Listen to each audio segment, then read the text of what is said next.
Shit turned down. Run with that. And the ancestors are looking out for us. God Hayes is exposing them, man. Okay, you see that chair right there? See how big it is? Yeah. Now look at the Pope chair under it. Scroll down, look at the Pope chair under it. Never have it been made so clear. Young TV.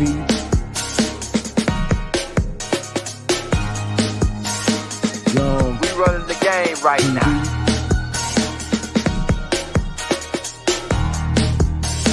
Young TV. Time to take over. Young We the hottest in the game. Hit that like, hit that subscribe button. If you just not tuned in. TV. Share, like on your Instagram, Facebook. Young TV. If you tuned in, we broadcasting live from 2030, baby.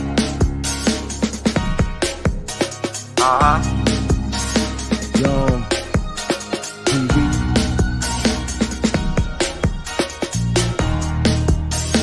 Young Taking over the game, baby. Oh yeah. Young TV. Hit that like. Young TV. Get them likes up in the air, you heard me? Young TV. Ride by. Hotel Islam. Young TV. Assalamu alaikum. Flow lesson. Peace. Young To TV. you. Hit that like. All right, y'all. And we got Chief back for another one. And this right here is another banger, man. I'm talking about, I got time to set this one up. So this one about to be lit right here, man. And we hoping we ain't here to pull the rug off of nobody. I mean, you your own person, you your own man, your own woman. You go be your own, do what you gonna do after this. But what we telling you is you don't come telling our people about no colonized religion no more after this. Cause I mean, ain't no denying it. I mean, all this stuff is you can look it up. Me and Rod didn't make it up. It's public record. Everybody, all the scholars know it. I know all the priests, all the high priests know this part. They won't tell you because they getting a 501c3 kickback from Rome, so they ain't gonna come out and mention this type of stuff. But we brought Chief on tonight to crack heads and twist caps. Like I said, if you're gonna get offended, you might want to click off. We ain't here to offend nobody though. We just here to just tell the truth. I mean, if the truth offend you, man, you know, it is what it is. So, hey, you want to say something, Chief, before we open up? Based on what you was just saying, I always tell people you shield with the lie, but you cut with the truth. So anybody get offended because we telling the truth, that's they cuts and they lashes. Let them take it on their ass and they can walk away with it. But you can't change the truth just to make somebody feelings not get hurt. Your feelings gonna get hurt if you believe in some nonsense, and when you get new information, if you don't have the confidence to adapt and overcome, you're gonna be stuck in the information paradigm given in belief systems. We don't deal in belief systems. So this one is a young elder executive production. I'm the artist coming in to freestyle to this beat. So roll the Cornell. All right, we're gonna roll a clip first to open the ice, and then we'll show some background feed. Let's roll the clip real quick. For See over what we got first. 350 years, the church ran one of the most feared institutions in history, the Spanish Inquisition. It began in 1478, authorized by Pope Sixtus IV and led by Ferdinand and Isabella. Its mission? To enforce Catholic orthodoxy in Spain. At its peak, there were more than 20 tribunals across the country. Historians estimate that tens of thousands were tried for heresy. Many were forced to confess under torture. Around 2,000 to 5,000 were put to trial and punished, often burned at the stake in public ceremonies called autos da fe, acts of faith. Those accused weren't only heretics. Jewish and Muslim converts to Christianity, conversos and moriscos, were constant targets, accused of secretly practicing their old faith. Even political opponents could be branded heretics and eliminated. The Spanish Inquisition officially ended in 1834. That's nearly 356 years of fear, censorship, and religious terror, longer than the United States has even existed. So if the church justified centuries of torture and execution in God's name, what else has been justified the same way? This Inquisition never You had ended. three phases of Inquisition. You had the medieval, etc. But the real Inquisition, that approach that dealt with you all, that is you all, the family, is called the Spanish Inquisition. And the reason it's called the Spanish Inquisition, because the Roman ruler, Philip II, declared when the Moors were defeated that they would no longer be called Moors. That's in 1511 AD. And declared that all Moorish property, all Moorish wealth, all Moorish legacy, all Moorish literature will be claimed by the Vatican and by Spain. And so Moorish Latin, which is your language, aside from Aramaic, Hebrew, and Arabic, the major language of these Asiatics here in North America who think that they're black but are not, is Moorish Latin. Incorrectly called Spanish. And that's how Latin became called Spanish. And a lot of the other Moors who are mixed, the Boricuans, Tainos, etc., who think that they're Puerto Ricans, etc., the other Moors too, they're in the family. It's not Spanish, Latin. Like you go to any botanica in Latin communities and you see them candles, they're Moroccan candles because that's your history. Hold up. Hey, How do you discover land that's already populated? Because in 1493, the Pope gave Europe legal permission to colonize non-Christians. This ain't no myth. In 1493, Pope Alexander VI dropped a bombshell, the doctrine of discovery. A papal bull called Inter Caetera said straight up, if you find land that ain't Christian, you can claim it, even if folks already live there. They used that paper to justify everything. Land theft, enslavement, genocide. It gave Europe the divine right to take over the planet. Sound familiar? That's your real First World War. A war not declared with guns, but with paper. Hit that plus button so you can follow the case. A papal bull is where the Pope gave discoverers the permission, right, or the authority to go to other places, capture, steal, pillage, subjugate, but more importantly, convert to Christians. Go look up what a papal bull is. Go start studying the book of Enoch. Okay? Understand, bro, everything's connected. They took a cell out of a person, put it 40 miles away. Everything they did to this person, that cell reacted, which shows you everything is connected. On Earth, you've been put in this brainwash camp, bro. Your whole reality, your signal is scrambled. They told you what an alien is. Hell, a dog can be an alien. You don't fucking know. So when you get to that comprehension and you free yourself, because all you're doing, bro, you had a war for your mind. That's it. Go look at. In 1452, Pope Nicholas V issued a papal bull. What is a papal bull? It is an official statement of the church on a particular issue. He issued a papal bull in 1452 to King Alfonso of Portugal, giving him the right to reduce to servitude perpetually and to take the lands of and to otherwise subjugate the people living in West Africa.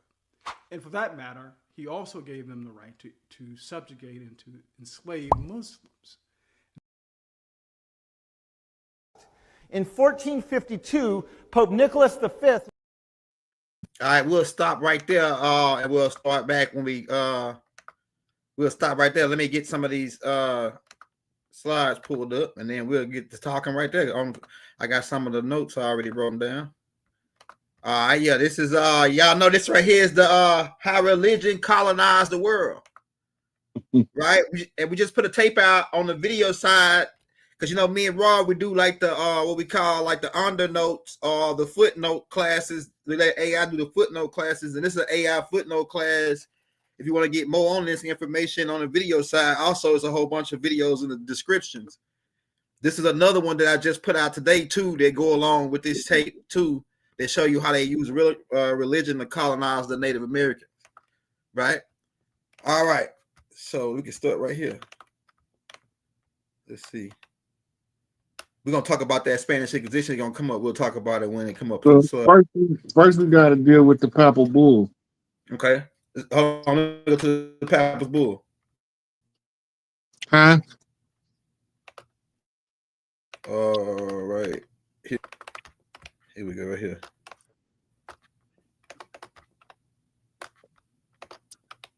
Can you hear me? I hear you. All right. There we go.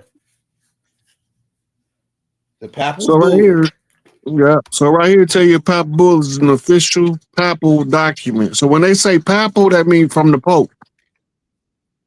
The Pope is the pontiff of the papacy, right? Named after the lead see, bulla, that is appended to it. Historically, these bulls have been used to declare decrees, establish doctrine, and make pronouncements on matters of significance, on significant church and political importance, such as doctrine of discovery. That's the main one that we have to deal with of all of the papal bulls, the Inquisition and whatnot. The doctrine of discovery is the one they use. This is the doctrine of discovery is the white man's burden. Pretty much. Right? So it say they are written in Latin, bear the Pope's signature, and can be issued to provide authority for things like holy years, grants, and to address specific political or religious issues. Now, the doctrine of the discovery was given by papal decree to the nations, the Christian nations of Europe, to colonize and subjugate all non-Christian natives. Official documents. A papal bull is an official letter. You just wrote right up out of what I was reading. Hold on, my bad. There you go. Papal bull is an official letter or decree from the Pope issued under his name. Lead seal. The name bull comes from the bulla, the lead seal attached to the document, which features the head of St. Peter and St. Paul on one side and the Pope's signature on the other side. Robbing Peter to pay Paul. That's what I thought when you read it. Matters of importance. Bulls are used to declare a wide range of official matters, including the proclamation of a jubilee year. All right, this starts another one. I only got that one. All right, okay. Right here it says look at that doctrine of discovery. It says religion was a tool for colonization used by Europeans' power to justify conquest, exert control, convert indigenous people. Christian missionaries' efforts were a major component of colonial expansions in the Americas, Africa, and Asia, often accompanied by forces, conversions, and suppression of local religion. Religious doctrines like the requirements provided a theology and legal justification for taking land and resources, while viewed native populations as heathens or savages. They call it, another name is Goheen. They say they Goheen. Well, that's what the Jews say. Serving legitimize their segregation. Damn, that's crazy. All right, hold on. So what they're telling you is that so everybody already had a spiritual developmental systems, right? Right. The religion is designed to step on your traditional spiritual development system and replace it with a belief system that'll keep you basically chasing your tail, subjugating yourself. if they can make you follow the religion to the letter, they can take control of your life without having to micromanage you because you're going to do it for them. Wow. So it was a tool of warfare. It was always a tool of warfare. When Emperor Constantine established the Nicene Council, it was under the pretense of creating something that would control the people in his kingdom, like the cult leaders had their parishioners under control. Mm-hmm. We got to remember, it was a conglomeration of cults that made up the foundation of the church in 325 at the Nicene Council. Mm-hmm. There was the first council to bring together the leaders of the different factions in order to come up with a single Christian doctrine that they all agreed on, and any didn't agree on, they suffered the penalty of death. That's right. Okay, now, once they understood that, they all go into this ecumenical council of Nicaea to establish the doctrine of the church that would be used to instill the belief system of the church into the people, and you would persecute them for using a natural spiritual system that their tribe gave them and force them to use the spiritual system that make them become basically your servants. Pretty much. Right? They called the term in Hebrew is gulam. Right? Where they put an incantation in your forehead and you become a slave. Right? So we don't know much about the gulam, elder. That's something very uncommon to most people from our community. But the gulam is one of the sources of the inspiration for Dr. Frankenstein. Right? So to make the gulam, you have to put an incantation in their forehead to bring a clay thing. What was that made out of? They say clay mud. So you want to bring the clay thing to life, you put the incantation in their forehead. Now, symbolically, what is the forehead? And literally, what is the forehead? The forehead conceals the brain portion called prefrontal cortex. The prefrontal cortex is highly infused with something called mirror cells. These mirror cells allow you to tune in to spiritual information, but first you got to turn the light on. You know the light as the pineal gland. In Eastern religion, always paint an eye on the forehead that represents the first eye called the pineal gland that allows you to be able to see using the prefrontal mirror cells where you can read the optic nerve without having to require on the use of the eyeballs. Basically, you can see through a blindfold. Right? So when you turn the light on, the prefrontal lobe ignites. It's also the empathy center of the brain. Empathy is not sympathy, and many people confuse the two. Empathy is when you see somebody fall and break their leg and you go, ooh, and you can I can feel their pain. I know that hurt. That's empathy. Sympathy is you see him, you look at him and you say, I feel for that sucker. I know he in pain, but you don't feel nothing about it. You sympathetic to it because you know it hurt, but you don't feel nothing. If you empathetic, you feel it. You feel it. You don't feel what they feel, but you feel the charge of the trauma go through you as an energy surge that indicates the depth of that person's feeling as you can perceive it. Those are cells in the forehead. Right? And that's why in Revelation it's talking about putting the seal in your hand and the seal in your forehead. Right. That's what they're talking about. So when you're making the gulam, you put the seal in the forehead. Yeah, I got a tape with Bobby Hemming, I think, breaking down what you're saying, Rod, on here. Mm-hmm. Yeah, talking about the Christ in the mind and all that. Yeah. Yeah.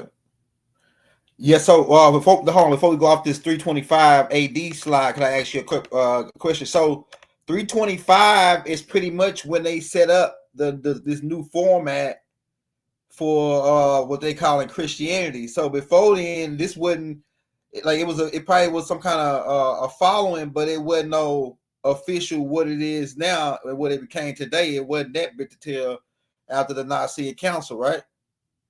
Can I walk you through something? Can you go to the to Google, because I want to walk you through something. Hold on, let me see, because it might start trying to chop me up if I get on Google. Hold on. Let's find out. Yeah, let's see.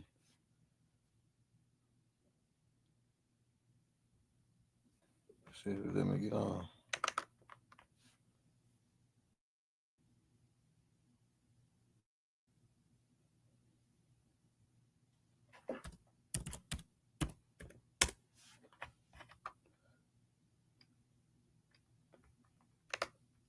I ain't studying. Is it? You can hear me, Rod? Yeah, I can hear you. Yo. Okay, now. Yo. Okay. Yeah, they gonna Google it. Okay, so type in 1st century philosopher origin.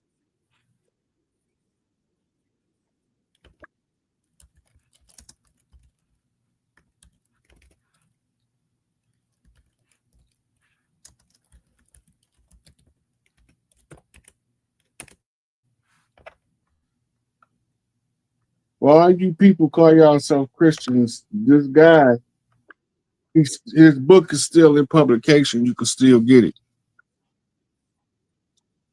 Can you read? I can't see it. Oh, it's a book? It's a book, Rob? No, don't worry about the book. I want you to look at it.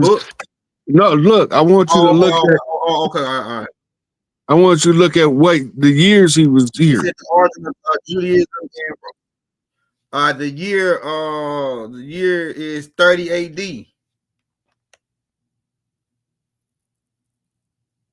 Hold on, it says the 1st century saw an origin of Christianity originating from Judaism. No, that's not the right. That's not the right. That's not the right one. That's telling you about the origin of the church. I'm trying to find origin the philosopher. Okay.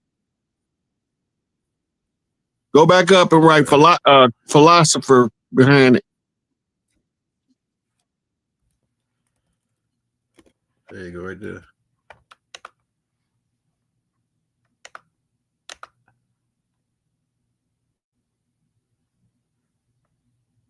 Sixth century BCE.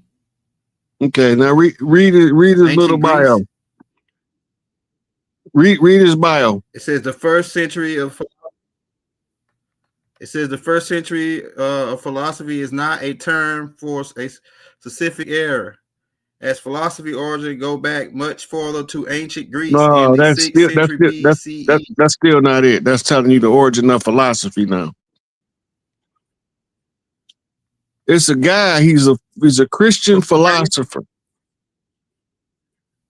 Proscratus, that's his name. Oh, that's why you see where you got of in there. Yeah. Take that out and change philosophy to philosopher. Take off the Y and add an ER. Okay. I got you.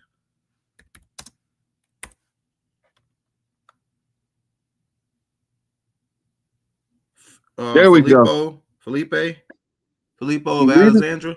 The first philosopher can refer to the 1st century. I mean, the term 1st century philosopher can refer to different figures. Most noble, Philo of Alexandria, yeah, a Hellenistic Jewish philosopher who lived from approximately 25 BCE to 50 CE and blended Jewish tradition with Greek philosophy, particularly Plato.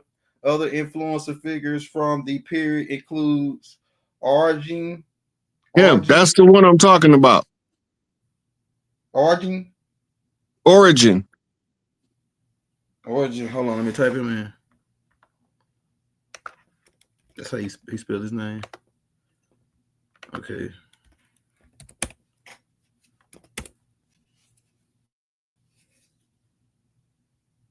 Yeah, okay. Origin was a influence early Christian theologians and philosophers through not a first century philosopher, as he was a later second and third century figure in 185 to 254 AD after Christ, or after Christ. He was a prolific writer who works such as the Princely and the Hexapla. Y'all can't. Hey, I don't want to chop this stuff up, man. You know I ain't good reading out loud. Can you make it bigger? I'll read it if you can make it bigger. This is big. I'm a This is big. Hold on. I might can.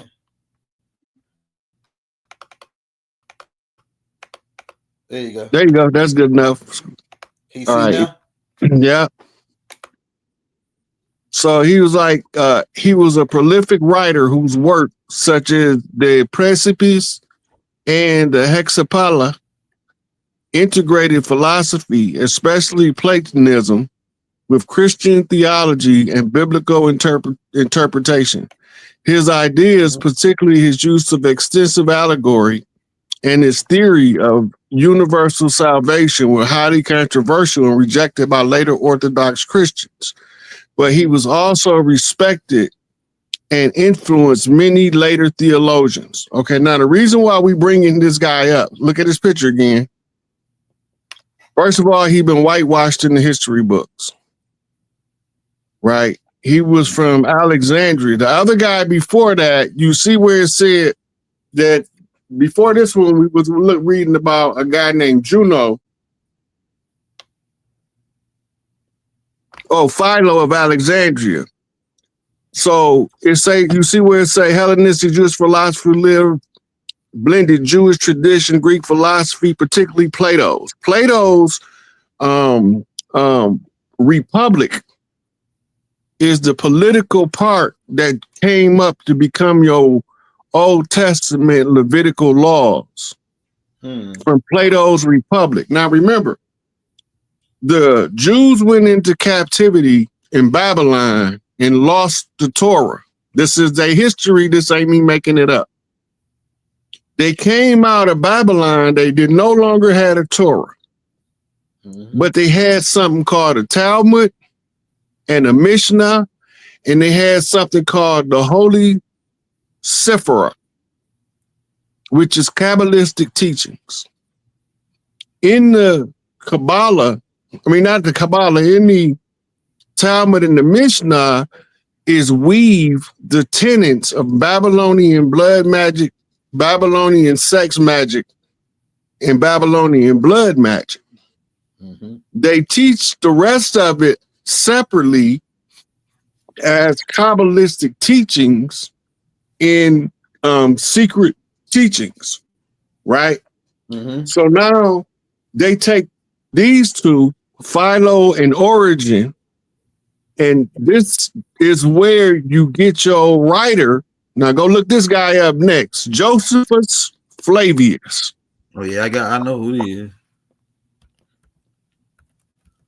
There you go. There you go, first one. Now you see they got him listed as a historian. Yeah. Okay, now Flavius Josephus was a Roman Jewish historian and military leader, best known for writing the Jewish War. He was born in Jerusalem, then part of the Roman province of Judea, to a father of priestly descent and a mother who claimed Hasmonean royal ancestry. Now, this guy right here is where they got the 21-part play that became the New Testament. His play was predicated up on the Jewish teachings and the writings of Origin and Philo.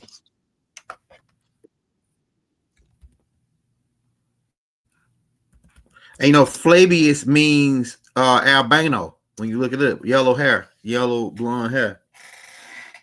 That's interesting, ain't it? Watch this. Watch So- this.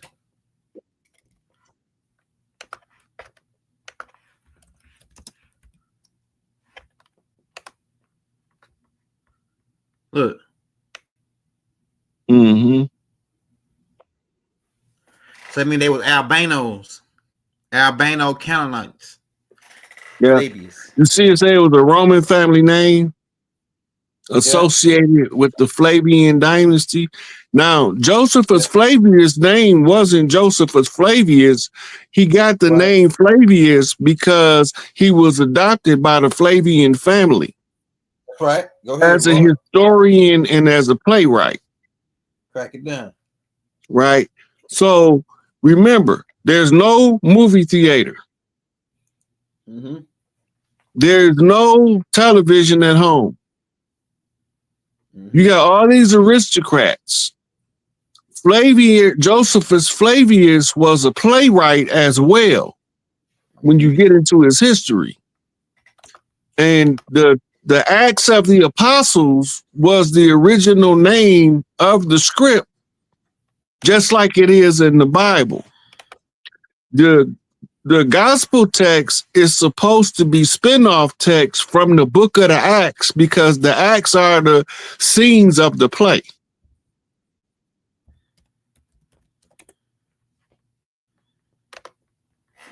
Until they get us anything on it.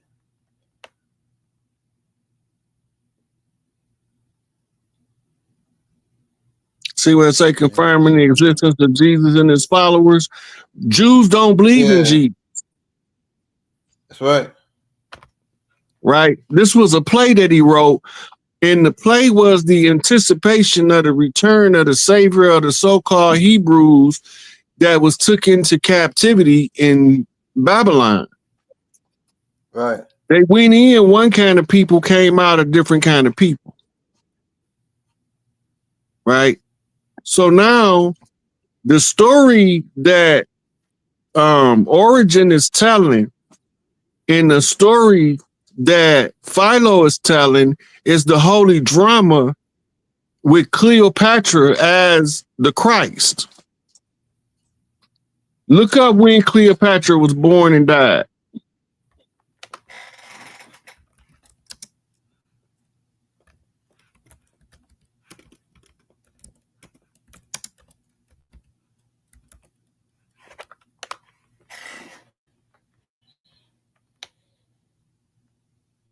I got it. August 10th BC is when she died. The year was 30. The year is 30 BC.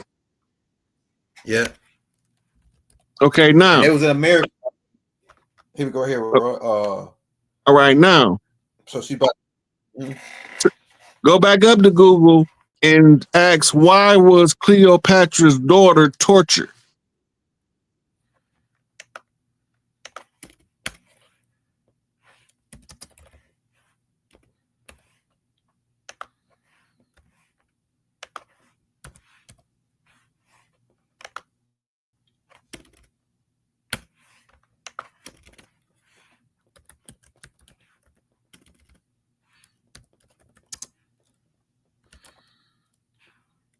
Mm-hmm. It's TORTU.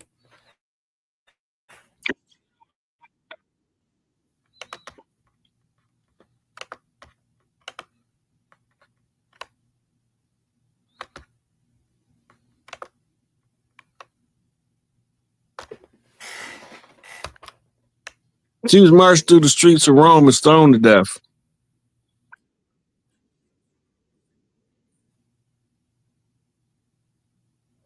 Let me see what it say. After her parents' defeat, she and her brothers was paraded in Rome as captives, which was a humiliating ordeal, but her ultimate fate was not a violent one.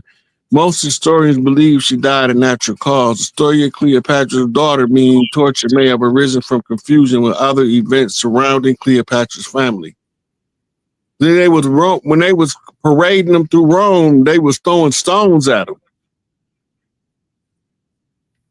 them.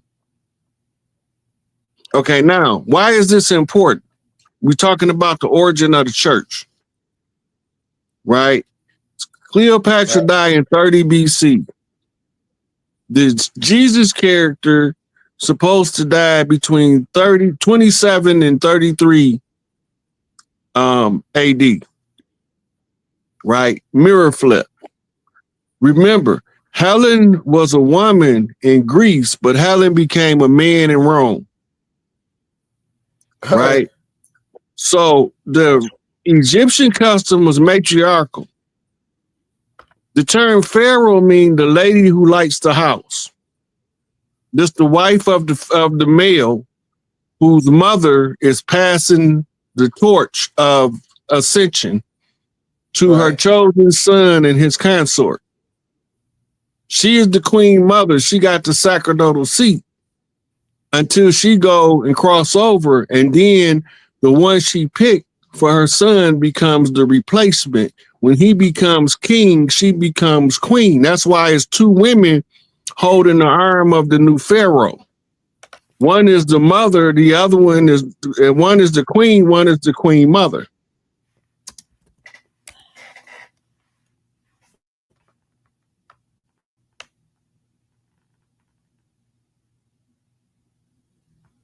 See the years? They telling you the story. The story is really called the story of the Ptolemies. It's a Cleopatra's son, Caesarion was murdered on the order of Octavius shortly after his mother's death in 30 BC.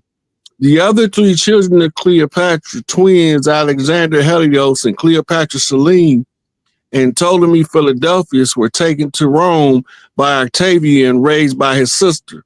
The fate of the sons, Alexander and Ptolemy, are uncertain, but the daughter, Cleopatra Selene, survived and later became queen of Mauritania. Okay, now, they telling their life story under the banner of the holy drama. By confusing the characters in the Council of Nicaea, this is why they say the Father and the Son are one, because the Son ascends to the throne to replace the slain Father. Right? So the Father and the Son become one when the Son assumes the Father's seat.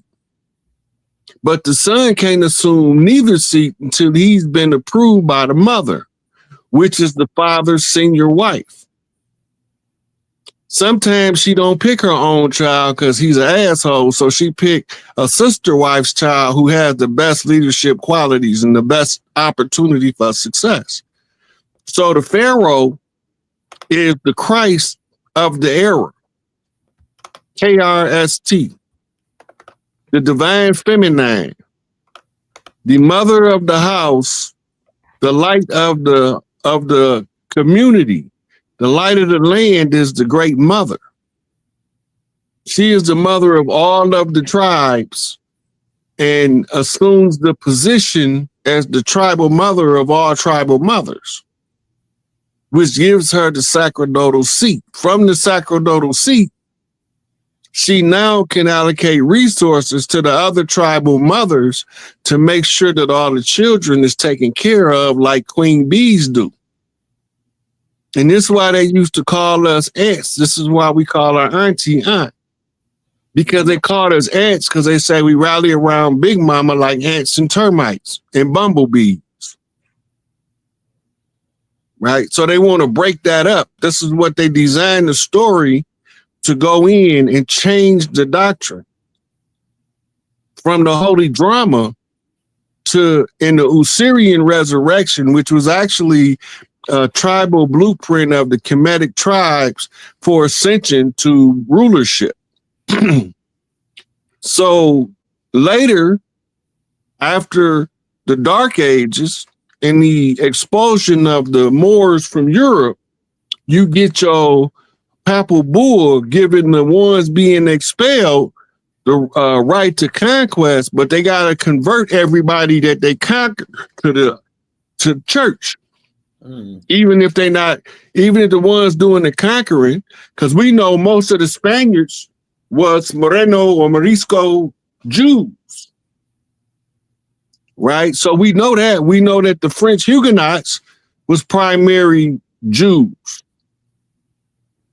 and that they was coming over here aiding and assisting the church.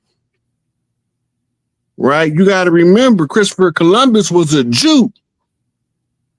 And Ferdinand and Isabella sanctioned his journey to the west. That's right. Right? Now look what happened to them. They ended up with no head. Yeah, somebody asked me about that, Roy. That's my when you said it, that's my first time hearing that they got beheaded. Because on the storyline they give us is that Christopher Columbus met up with them and told them how good a steal that we were, how easy we were to finger and rob. We was pretty much nice guys and suckers. And then he had brought them when the return from the journey. He had brought them a large surplus of gold. That's right.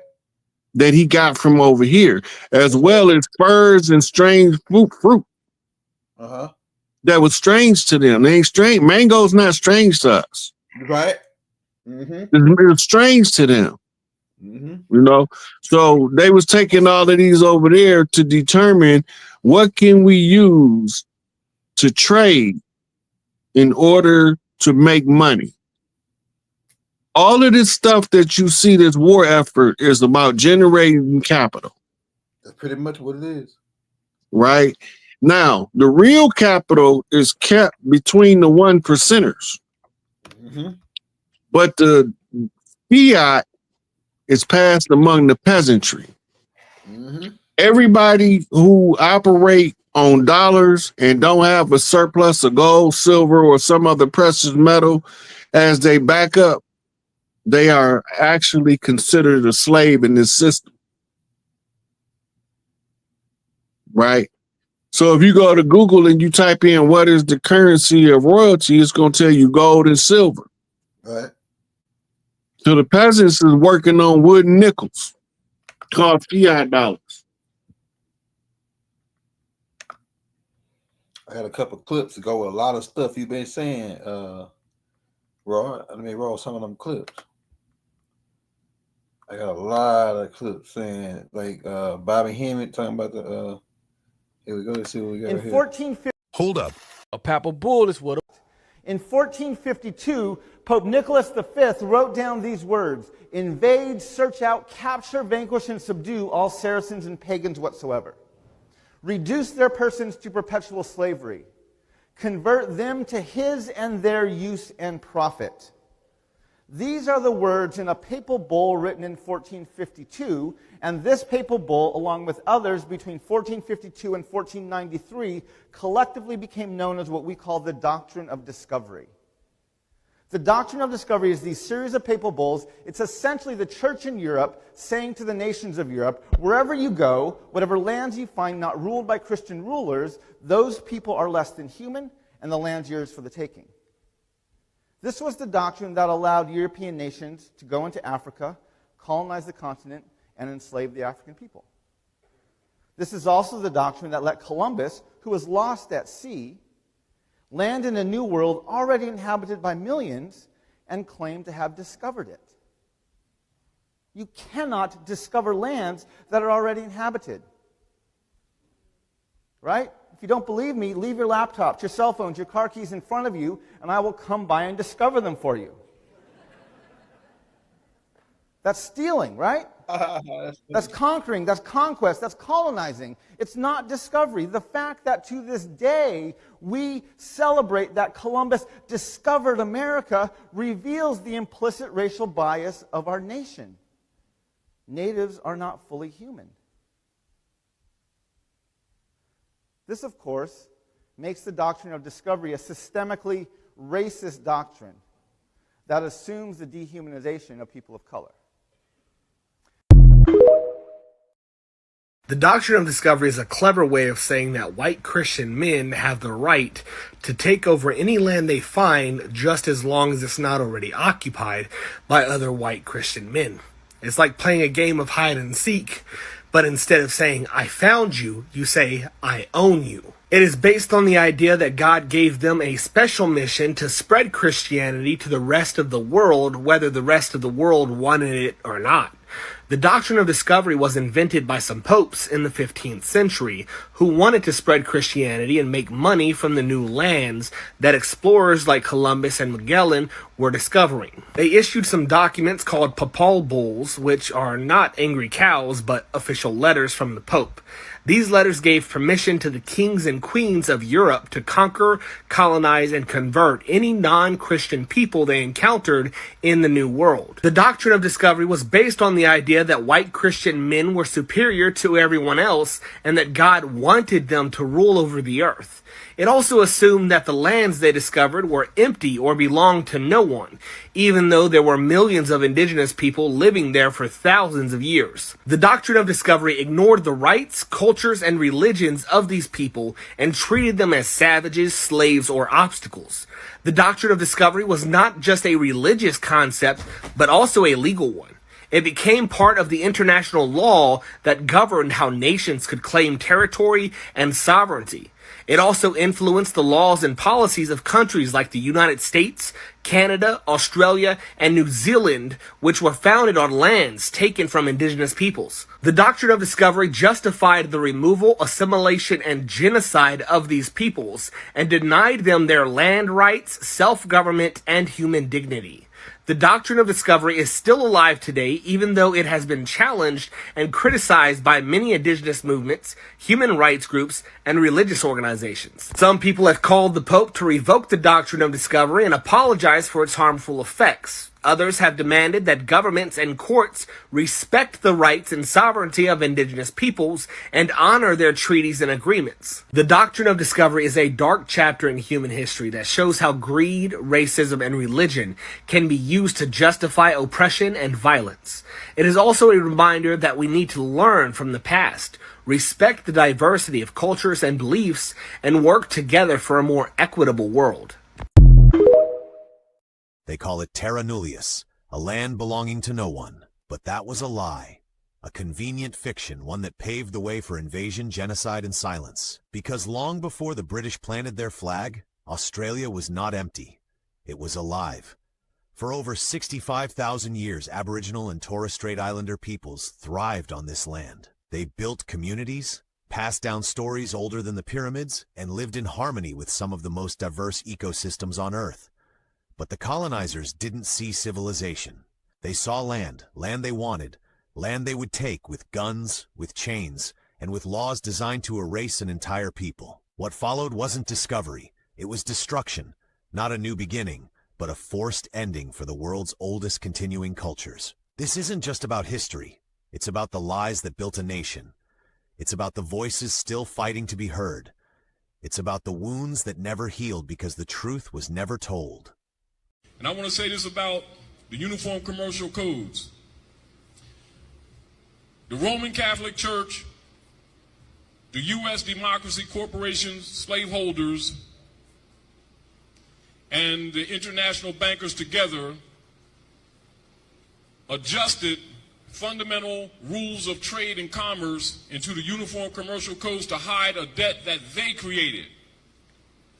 And then trying to say that you owe the debt, and then they want you to make a contract to expunge the alleged debt, which would then therefore have them a present case contract by which to come at you later.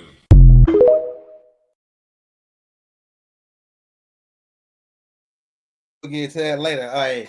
Hey, this is what I want to ask you, Rod, based on because we ain't the only one that got colonized in America. They colonized the Africans, they colonized the Australians. Christianity is the main, it seems like they're the main colonizers out of any, like, and then like it seems like to me, looking at it, like the Jewish people, the Judaism created Christianity in a subliminal way to be like the conquerors, to go and conquer all the land for them and be the fall guys and the cover guys and the military arm, because when we're dealing with the church and we're dealing with the Vatican and we're dealing with the Papist bulls, Doctrine of Discovery, Spanish Inquisition, isn't DC, London, and Vatican one conglomerate?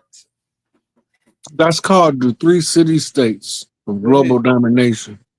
Go ahead. Religious center, financial center, and military center. Right. The Americas have some of the most strategic thinkers from going through what we go through in the world. And so it shows in the military. The military can use the people from the land to enhance their ranks. This is why they want everybody to be an American citizen so they can force you into the military. That's what the draft system is all about. Interesting. How you gonna make me go to war to fight for something I don't believe in? Right. Right? That's what happened with Muhammad Ali. It took him 5 years of fighting this case to the Supreme Court before they say he had a right to be a conscientious objector. If he didn't agree with the tenets of the war, he don't have to go to the military. Right? But what about the ones who didn't have that option? You know, when you think about the grit of the ones that come from over here, the story, you got war stories from all over the world of great warriors that fought in wars as far back as history can tell. But there's no collection of successful military men as large and vast as the Americas if you trace it back to the beginning of written history. So when we're looking at with religion is used to keep you from not using your spiritual powers that you got through your ancestral line. If they can cut you off from your bloodline's history and they cut you off from your power source. And so they use the religion strategically to put you under a spell, a religious dogma spell. Once they have you under the spell, they already know what you don't do. They don't have to micromanage you no more. Sociology 101. Control the antagonist and you control the crowd when it behaves erratic. Gustave Le Bon. The Crowd. It's the name of the book. Tell you how to control the crowd by controlling the agitator. In other words, if you can control the leaders, you don't have to worry about the people. Because the people is going to do what the leaders tell them to if they trust them. Crowd control. The only way they're going to trust them is they got to look like them.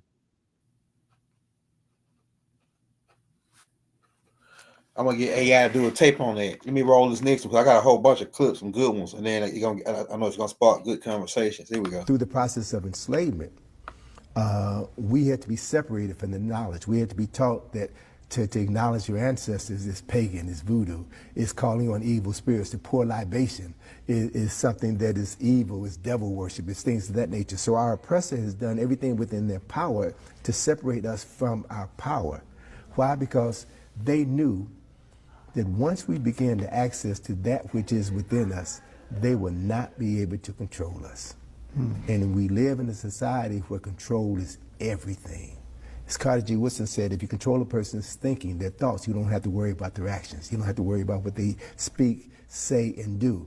So it's about knowing yourself, tapping into that wellspring of knowledge, that ancestral wellspring of intelligence that we are born with.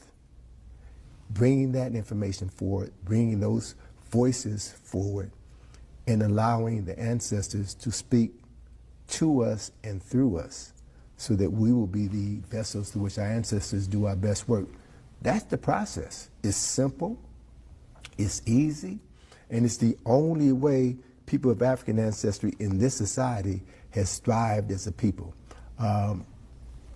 This may turn off some of your... From what he said, Rod.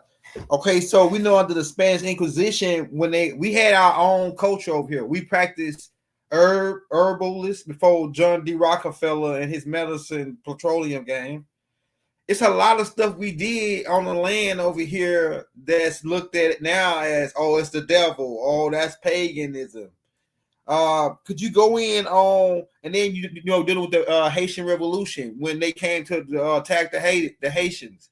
The Haitians used their own culture on them to beat them, but then they came. Go ahead. Yeah, to go back to what I was saying earlier about cutting you off from your power by converting you to the religion. Right. See, once you understand how it worked, you can then see how,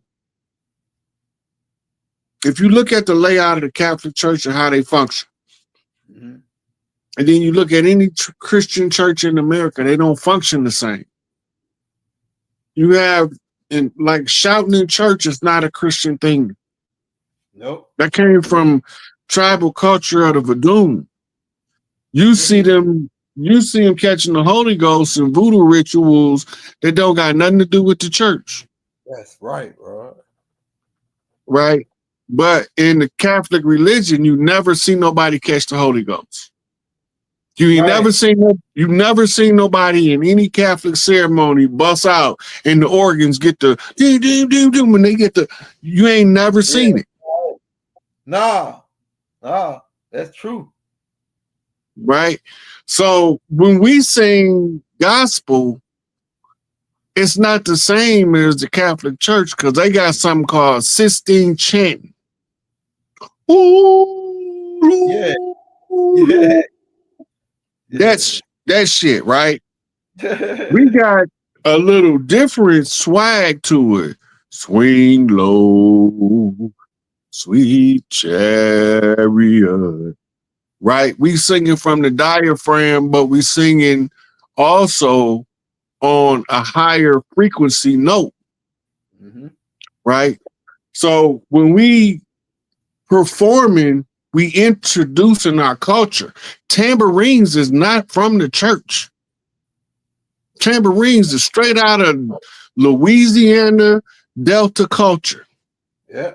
Mississippi. Tambourines did not come from the Catholic Church. They don't come from Christianity. They don't even use them in the root. You don't see that. Thanksgiving is not a Christian holiday. Thanksgiving was always an indigenous tribal holiday.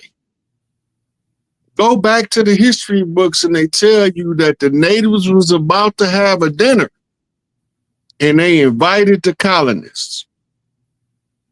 And this is the history of your birth of Thanksgiving. They was already practicing it. The turkey was already part of the Thanksgiving ceremony. The turkey had a symbolic significance for chiefs. See, that's what the carving of the turkey by the head of the household, the head of the table. When the man finally meet his mate and Big Mama about to give him his feathers, she have him carve the turkey up among his family. That shit ain't from the church. Yeah. Halloween is not from the church. Halloween is not from Europe. That's right. The All Hallows Eve of Europe was on an entirely different day. It was not on this was the pumpkin harvest. That's right. Which is tied to the matriarchy and them sisters that be out in the field with the sundress on with the pumpkin bottom. I'm just saying, this is where they took everything that they call pagan. Oh, that's a pagan holiday. When you research a holiday and you find out it's pagan, that means it was before the church. Well, that's all. That means we was already doing it. So if we was already doing it, how can they later come after the fact in the name of Jesus and tell us we made a mistake? We don't want y'all to follow that shit no more. We want you to follow this shit now. Yeah. And then you lose all your power. Yeah. All your sense of how to restore your kingdom and your community is lost now because you're following the narrative given to you instead of following your historical records. There was a trick, a grand deception, a David Copperfield illusion. Constantine said why he done it. Now, a lot of us believe the Torah is older than the New Testament, but it's not. The Talmud and Mishnah was the only holy books that the Jews came out of Babylon with. in the system of the Kabbalah called the Holy Sepher. They didn't have no Torah. When they get a Torah? They didn't have one. When you go to the Jewish history, all of the religious writings of the rabbis, when they were took into captivities, was destroyed. So if they didn't have any writings left, where did Torah come from? In order for them to push this Jesus was a Hebrew narrative, they got to come up with a backstory called Judaism. It's not Judaism, it's Hebrewism. It's the science of crossing over from what you are to what you want people to believe you are. It's a manipulation tactic. Wow, that's funny. It's teaching you how to be Ibri, one who crosses over to the other side. A natural born sinner, following the rights of Ninnersin. That's that makes sense. Hey, Raw, I gotta tape that back up. What you that goes? Let me play this tape. You can keep going in. It might. Banned in Spain in 1492, a year that a bunch of stuff happened at the. Judaism was banned in Spain in 1492, a year that a bunch of stuff happened at the same time. 1492 is a huge year. It also happens to be the year that the Kingdom of Granada fell to Castile and Leon, to Isabella.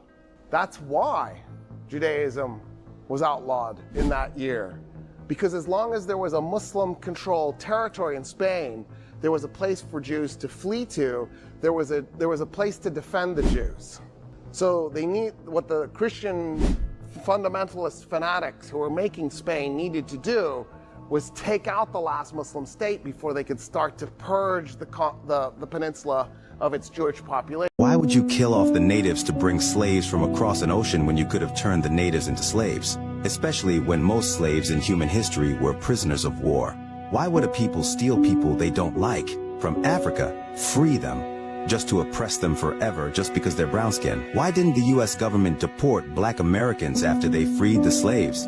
Mexicans can be deported, but not the non-native black Americans you hate. If Native Americans were actually native, why didn't they fight for their rights on their own land during the civil rights movements with Malcolm X, the Black Panthers, and Martin Luther King? Why didn't Native American leaders step up to be assassinated fighting for their rights on land that was stolen from them by the government? Why, for the past 500 years, the biggest enemy of the US has been its own black American civilians and no one else? Why did the CIA cause the crack epidemic in the black community and no other communities? Why was the police created to catch only black slave runaways when there were other races enslaved along with black people? How does a small minority of a few thousand poor farmers from Europe have both the manpower and resources to enslave tens of millions of Africans? Bring them to the Americas while simultaneously committing genocide against Indians, Mayans, Aztecs, Incas, Caribbeans, and the entire South America, colonizing Africa and fighting Africans all at once? If you believed your homeland was somewhere else, would you have a desire to overthrow the people in power? If all you have to be proud of is 500-year-old slave history, assassinated black leaders, and rap music, would you have anything to amount to? All this chaos is because of skin tone, right? Through the process of enslavement. Yeah, the religion became one of the most powerful instruments of colonization. So most of the schools that we had, Western schools, they began as missionary schools, mission schools. Our first intellectuals were educated by the missions, you know, whether you talk about Tio Soga, whether you talk about Onsikana, yeah, you know. So now this then, it shows you the dilemma we got ourselves in, that we begin to reproduce their ideas in our language, and because they are spoken in our language, they sound like they are our ideas. Okay. Because they're spoken in... The Germans came to Southwest Africa in the 1880s, and they brought the usual colonial pattern. First the missionaries, then the traders, finally the chartered companies and concessions. When the tribes objected and the companies lost money, Bismarck sent an imperial commissioner. His first job was to persuade the African chiefs to accept the so-called protection of Germany. The commissioner was named Goering, and his son would one day become notorious as the number 2 man in the Nazi Reich. The technique of persuasion was simple. When 2 tribes were hostile to each other, both would be offered military support. As the governor put it, the German policy was to influence the natives to kill each other for us. Chief Maharero of the Hereros signed such a protection treaty. His traditional enemy, Chief Vitboy of the Namas, wrote him a prophetic letter.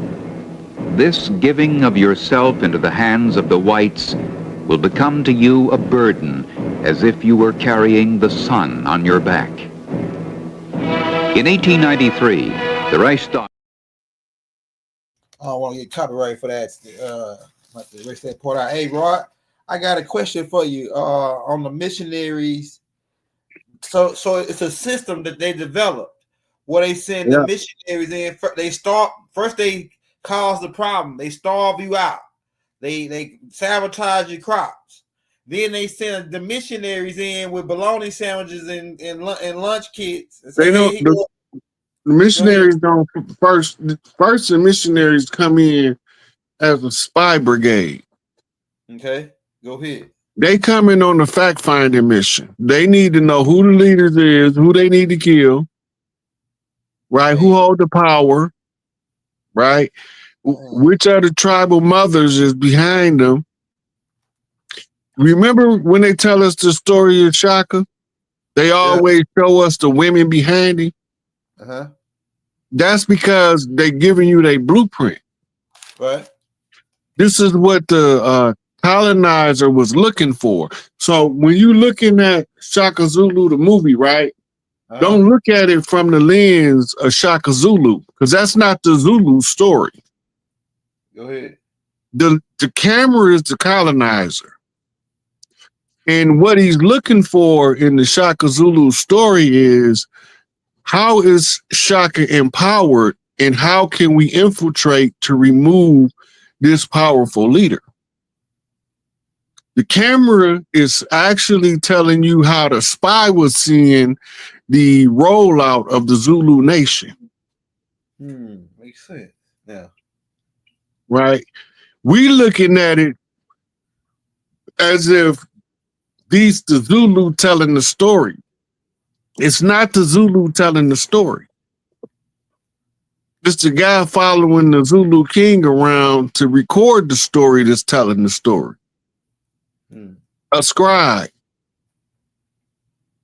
So when you put it together, you can see where his power was derived from. Right. Everybody thought Shaka got his power from his dad, but he got his power from his mama. And that's why she was able to step in and take over the Big Mama circle, because she had superior birthright to all of the women in the harem. So that's what gave Shaka what's called first right to the throne, because of who his mama was, not who his daddy was. But it looked like the males are ruling, because they the ones responsible to fend off the attacks of the onslaught and the oncoming enemy. It looked like they in charge. But he got a council of elders of men soldiers that's retired that he got to talk to. And then he got to go to explain the strategy to the elder mothers so that they can tell him what it make them feel, if it's going to be a success or not. Drawing from your motherland and your fatherland in the balance. So now he didn't got to go ahead for both sides. He get to make the final decision now, because the final decision rests on the general, which is the king. He's the commander-in-chief of the armed forces. So the missionary was spying on them to scope all it out? Yeah, because they have to, They don't know where you weak at. They don't know where you strong at. So by using the medicine men and the spiritual philosophies of Rome derived from the cults of the church that made up the church, knowing the ancient history, they able to talk to them about stuff and convince them to let them teach the children a system of spiritual development. We don't have no problem with nobody coming over teaching us nothing, as long as they don't try to stop us from teaching our own stuff. Right. Right? We learn Islam all day long, but you can't tell me the Nation of Islam ain't Muslims. You understand what I'm saying? Yeah. Just because we don't look like Arabs, the nation don't look like Arabs, don't mean they're not Muslims. Right. Just because they don't teach the Quran the way Arabs teach the Quran, don't mean they're not Muslims. But see, that's when they trying to trap you in a box. Look, the 5 salats a day was so that the Roman armies knew when to attack the Mohammedan hordes, as they were referred to. Catch them during Salat. That's why they had to come out in the Quran to tell you that if you in Salat and you stand to defend yourself against the enemy, right, they got a contingency for it. But first they had to send the church in, Waraka, Khadijah, right, to convince Muhammad, the original man, the native, the organic tribal chief, that the system they was giving him was a righteous system. Al-Amin, the faithful, the trustworthy, want to do the right thing. If you convince him that this the right thing, he's going to push this agenda. Right? So now you got to come up with a way to teach him this doctrine. And then from there, you can convince him that it's the doctrine he needs to teach. The whole Quran was written by the church. By the Pope, yeah. And it's a count of the Byzantine Empire. The AI broke that down, how they created the Byzantine, because they couldn't get they couldn't take over that Byzantine Empire, so they needed somebody else to do it for them. So they had to create this other religion, the Muhammadanism, not Islam civics, Muhammadanism, and they used that to make to conquer the Byzantine Empire. Hey, I'll break that down. And okay, so the Islam civics is the order of the structure of the tribal government that fall under the banner of Islam. So even if you look at Saddam Hussein, they say he came from the Ba'ath Party, which is a particular tribe from the north of Iraq, right? And he was using sarin nerve gas on Kurds, and Kurds is a different tribe, native to northern Iraq, right? It's like Hutus and Tutsis in Rwanda used to be the same tribe until the ones left the field and went into the city to work, and then that split the tribe.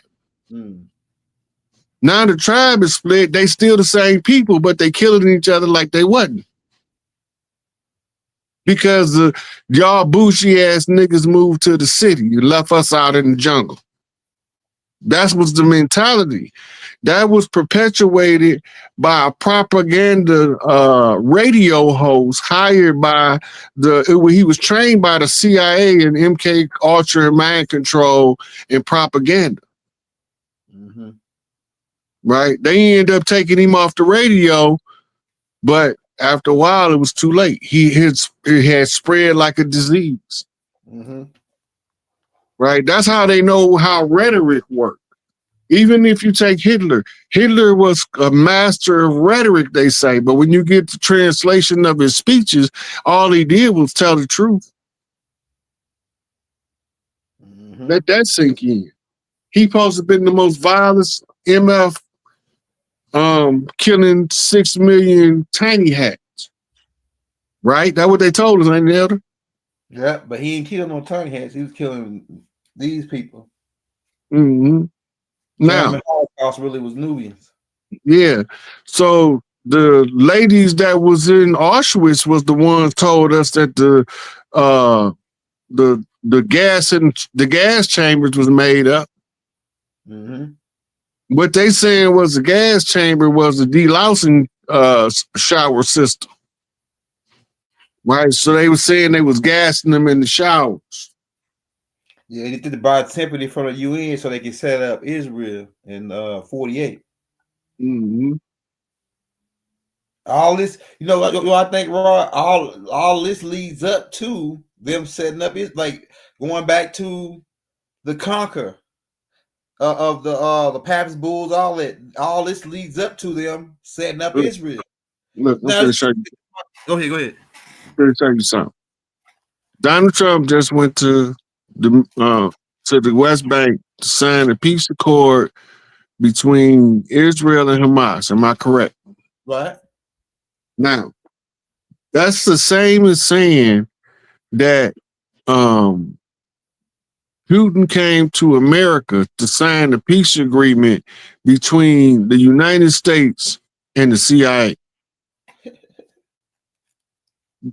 Hamas was created by the Mossad to decentralize Yasser Arafat's power base from the PLO. The history of the region is so dynamic with warfare and moves and counter moves in the acquisition of the West Bank. That's about oil money.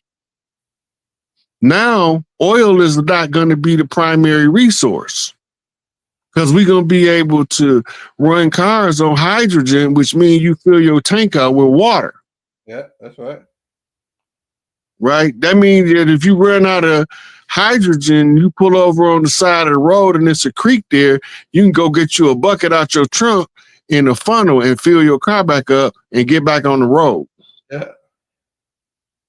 Right? So that kills the fossil fuel industry because then we would take the vehicles back to a different type of oil made from a product called corn or maize. Right? That's what we used to use. Vegetable oils was the primary oils and animal fats until fossil fuels came along. It was the big money-making scheme. Rockefellers, yep. The Saudis made out like a bandit, but they Jews. Them Saudi royal family is Khazarians from the Prussian mountains of Khazaria. Let that sink in. When we tell you that all of this stuff is being ran by the same people, we can trace them back by bloodlines, by watching where they went when they left home. And what names did they change to? Bauer became Rothschild. Right? They come from the Khazarian mountains and changed their names to Kohen in Netanyahu, but they got birth names of English, Russian, and Portuguese origin. They got no Hebrew in them. They not part of the bloodline. They're illegitimate children of the false bloodline, the counterfeit spirit. Right? That's they hybrids. So they have to give them function because they mamas was from one bloodline, but their daddies was from another. And so the children don't be illegitimate. They got to give them a royal function. They put them over the banks. You put them over the banks, they control the money, and then they replay the story by telling you it's the Rothschild story. And when they went out to the bankers to the different countries, the banks was already established when they was born. You gotta remember, the Khazarians is known for lending money to royal families going all the way back to the fall of the first Russian Empire. I mean, first Roman Empire. Right? So you got a lot of empires rising up in there. Khazaria rose up as its own empire from financing the wards of kings. You see how they went into Africa? They told you that they would put the tribes at war, the local tribes, they would arm them. Mm-hmm.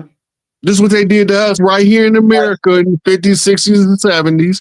They gave us more firearms than we ever had in our life. We don't make no guns in the hood. We just got a Second Amendment right to bear arms, but we don't make them. Mm-hmm. In order for them to get in the hood, somebody got to produce them in order for them to get here. Especially in the large number that they did. They used to leave them in the hood in crates and just let people take their pick. Mm-hmm. You know? Yeah. That was all part of COINTELPRO. So it all traced back to the church in the end. Mm-hmm. My man mentioned the discovery doctrine. Remember, the Pope before the one that's Pope now rescinded the discovery doctrine after Scipico put him on notice in Canada. 2023. Really, nah. He rescinded it 2023, but he sent Obama the letter in 14. So in 14 he sent the letter, and then in 2023, I think right before he died, he denounced the doctrine of discovery, the whole get down, but it's still going on. Like this is my question for you, Rod. Now the Pope, he denounced, say that, oh yeah, well the church don't want that, we don't want to follow through on the Spanish Inquisition and all the stuff that we did to colonize all of y'all and force y'all out of y'all original ancestry into Christianity. We sorry, but we just sorry. So, but that ain't stopped. That all the damage is already done. How do you reverse it? How do you reverse all our land? Go ahead. Look, the damage is done, but when you start to undo the damage that's been done, right, it's going to look like damage is still being done. When you pull the Band-Aid off, it hurt when you snatch it too fast or too slow. So it's going to look like it's supposed to hurt. I mean, whatever take place in the world around us is supposed to be an attempt to emotionally agitate us. If we're in our God form, we will see it, recognize it, observe it, and won't give it no emotion, which takes away its power. But if we still in our lower energy, we gonna see it, fear it, run from it, charge that sucker up with all the loose we can eject from our being. And that's why we need the 100 monkey effect with this. We need enough of us to activate the collective unconscious to wake up at the same time. When the solar flare hit, they already talking about the sun gearing up for a massive solar flare. That means that they calibrating based on mathematical probability, the time frame by which it should be erupting, and because it's consistent. Just like you remember that comic called Hellbop? Hellbop. Yeah. That's like 2000 and it might have been is it 2001 or 2009? I remember they Docs was talking about the Hellbop comic. It said there was yeah. Okay, now the reason why I mention that because Hellbop comes every so often in a consistent cycle, to the point that before it become visible by the telescope, they can tell you when it will be visible. So it's consistent. And the record of it is not just in modern record, it goes back into ancient record.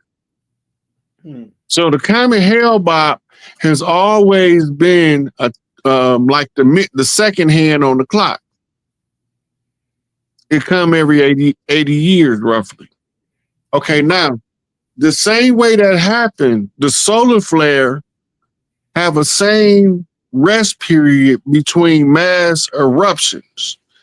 They always coincide with the arrival of the second of the binary stars of this system that we call the planet ship Nibiru. It's a dwarf star, but it's a It's massive. It's bigger as the sun. Right? So it pulls its energy on the sun, which triggers the sun to spew the solar flare. The solar flare is loaded with enough radiation to activate what they call junk DNA. Go ahead, Rod. I know where you're going. When the solar flare go off, the junk DNA have to be activated by two forces in responding to each other. Solar flash will approach the DNA from one direction, right? But the Schumann resonance, the Earth's frequency will answer the sun, but it would also activate the other part of the junk DNA in order to have a full activation of your X-Men, your superhumans. But they're not superhumans. They just humans that took the time to develop the skill that they wanted to use as a superpower in the incarnation that they live in. It's like designing your superpower before you get on the video game. And then once you get on the video game, you have to go through a build-up in order to activate it. That build-up is called the learning curve. And so the solar flare is the final hurrah. That's where you get your great awakening. The great awakening indicates a sudden aha moment of awareness. Right? Because it's talking about the minds of the people, not the bodies. But people tend to think that the body exists with the mind, beyond the mind. The body it can deteriorate, but the mind will continue to the next body. We all die, we multiply. Yeah, the religion became one of the most. Why would you kill off the natives to bring slaves from across an ocean when you could have turned the natives into slaves? Especially when most slaves... The Germans came to Southwest Africa. Oh, check this out. In 1515, what year did I just say? 1515. One more time, what year? 1515. In 1515, yes, sir. Pope Leo X, write it down, don't take my word for it. Pope Leo X in the year 1515 said these words. I quote him, "What profit hath not this fable of Christ brought to us?" End of quote. Now, allow me to transliterate that. Here's what the man said. Look at how much money we've made from this tale about a figure that we created called Jesus Christ. Here we see one of the most powerful popes in the history of the Christian church confessing the truth. You see, the problem is that the masses of the people don't know the truth that Pope Leo X knew. That's right. The Christian faith was, I say it again, was the most influential belief system in the Western world for more than 1,000 years. But guess what, y'all? It ain't as healthy today as it was 100 years ago. And among black African people, it ain't as healthy today as it was 10 years ago. Many people have been fooled into believing that the Inquisition was shut down even hundreds of years ago. It was run by the Jesuits. The Inquisition runs on snitching. In 1965, they renamed the Inquisition to the Congregation of the doctrine of the faith. That's the official name of the Inquisition, which is still running today and is behind all of this pandemic. The Spanish flu, SARS, Zika virus, Ebola virus. They've been planning these since the days of Justinian. Science itself tells you that you cannot catch a virus because it's a dead thing and it stays within the individual. So it's so sad to see that the programmed people are going along with this agenda and they rely on these people. Now, the universe relies on the awakened ones to awaken and to stop this through consciousness. You already had your reservations towards religion. I had reservations in kindergarten. What informed you that early? They said Christians are the lambs of God. And I know sheep are very stupid animals. So I wanted to be a goat. I realized goats were very intelligent and sheep were not. I said to my friends, the Bible was written by a liar like me. That's why I don't believe in it. Wow. When the British first arrived in 1788, they declared Australia terra nullius, land belonging to no one. But Aboriginal peoples had lived here for over 60,000 years, with thriving societies, complex law, and deep spiritual connection to country. To the colonizers, these people were obstacles to progress. They claimed their mission was civilization, to bring law, religion, and agriculture. Yet this supposed gift came at the cost of lives, land, and culture. Historian Patrick Wolfe describes settler colonialism as a process of replacement, not coexistence. By erasing Aboriginal presence on paper and in law, the British justified massacres, dispossession, and forced removals. The claim of civilization. Judaism was banned in Spain in 1492. Religion is a business, and it's a very big business. And I am always amazed and shocked to see how religion, what it has done to the human race. I have the highest of respect and the highest of admiration for spirituality. I believe in a divine spiritual presence in the world and in the universe. There's no doubt in my mind that there is a very high intelligence being expressed in the heavens. I have a highest respect for basically what you would call God, whatever that is. God is simply dog spelled backwards, right? Yeah, no label can limit the infinity. No, absolutely. You're trying to understand the infinite with a finite mind. Like Manly P. Hall, my dear friend, said, if you can explain something about God so that everyone can understand, then that would prove conclusively that you don't know anything. Because your pea-sized, ignorant, ill-informed, uninformed brain cannot understand the divine complexity of the universe. And the best scientists in the world, they don't even understand it. And every 10 years, they got a whole new understanding of the universe. But I am totally convinced that there is a presence in the universe that men have called God. It's just that it's not on TV. It's not on TBN. That is a... Do y'all want to know why it was so important for them to force us to convert to Christianity? Not because they wanted to spread an enlightenment in the good word, but because they were very afraid of us.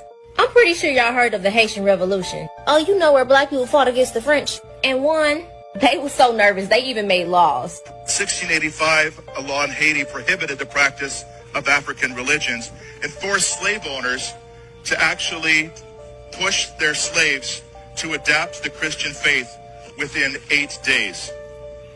Now, I really want to just ask this question. Y'all got knives, bayonets, swords, pistols, muskets, rifles, cannons, bombs. So here's the big question. How did enslaved people with no upgraded weapons fight and beat against these people? Well, this is Cecile Fatima, and she was a Haitian voodoo priestess. And she did a voodoo ceremony to summon the strength to win against these colonizers. A week later, 18,000 plantations were destroyed, and 1,000 slaveholders got what they deserved.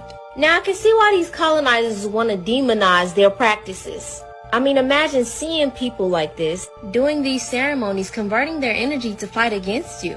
Very strongly put in the Bible. Slaves, be obedient to your human master with fear and tremble in the sincerity of heart as to Christ. There were instances of colonizers' teeth falling out through battle, stomach pains, headaches, issues within the colonizer soldiers. So when you look at the life of King James, he's a man that was a slave. That'll be the next section. When we talk about King James, we're going to that next. All right, Rod, a couple questions from the. I just rolled a couple of them. We talked about the Haitian voodoo thing about how we practice our cultures, and they try to turn us to Christianity to stop us because they were scared of us. But it was another clip where the guy talked about Jordan Maxwell. It's a couple more coming up with him where he talk about the sun and everything. But he said that it's a business. How much money do you think that they made off of Nubians, off of Christianity? Like as far as energy and just physically money? Just the gold that they took from the tribes over here took 650 military cargo units to transport back. That's not all of the wealth, though.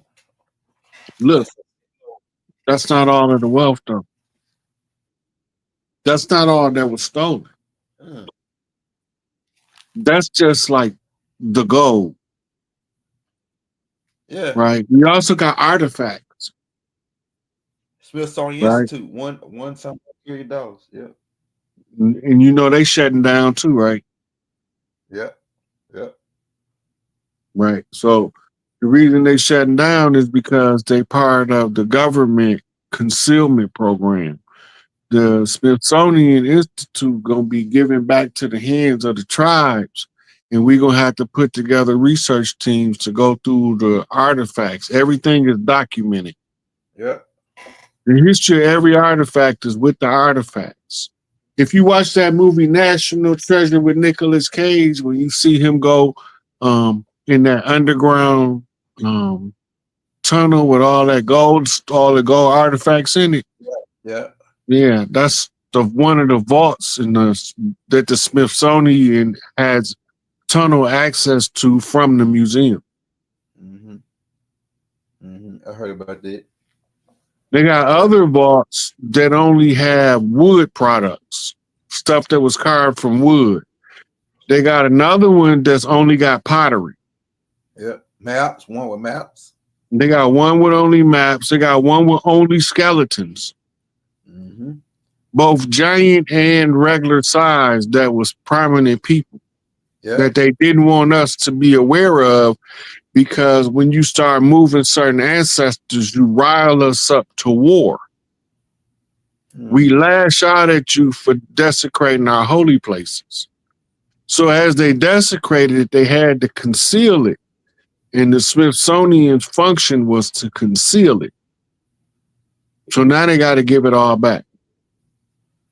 And everything they took, they had to make a record, an identifiable track record. This is where they get their scientific method of keeping track of their steps in performing an experiment. Because the experiment got to be repeatable. So if your steps is off or your ingredients off, it's no longer repeatable.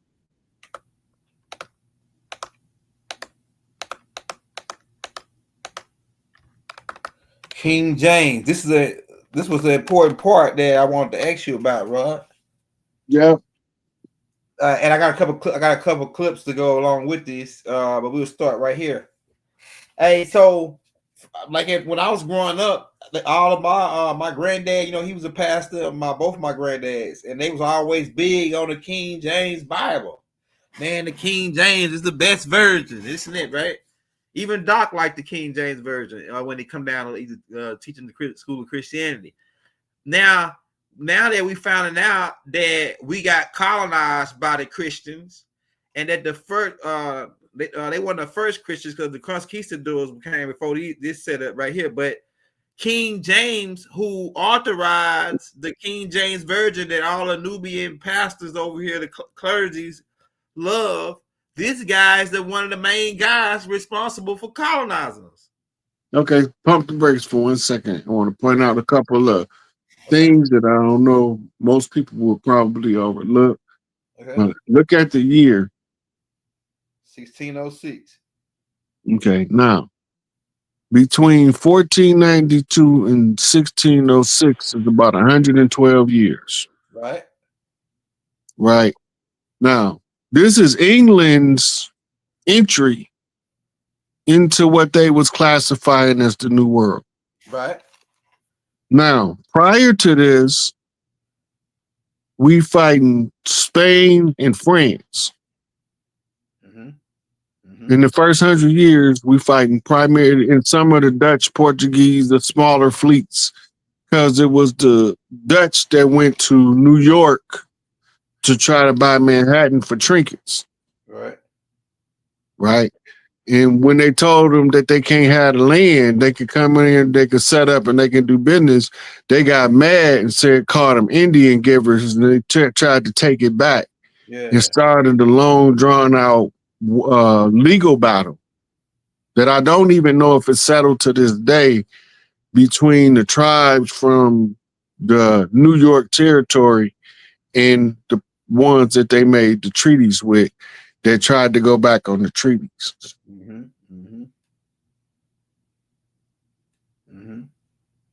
So that's why I was called Jamestown, huh, Roy? Because it was named after King James, who chartered these guys in 1600, the Virginia Company, which was owned by private shareholders who just so happened to be black hand Jewish, got more Zionist guys hiding in London. Yeah. So you got New York at the time is called New Amsterdam. Right. Right. Now, these people are forcing themselves on us. That's what ain't nobody remembering.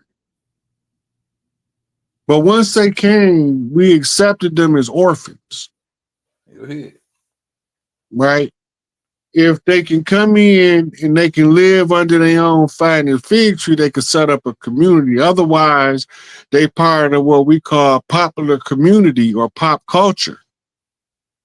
And they have to mingle it with the over community, the mainstream community, until they find a tribe that they can be adopted by. It's like sheep dipping. When you carry yourself in a certain manner, certain tribes, they just adopt you. You become a prominent figure in their tribe because of your character, not because of how you look. But when they got over here, when they came with this white man's burden, and that's when they decided to change everything and not adhere to none of their agreements. Belligerent, pretty much. Yeah.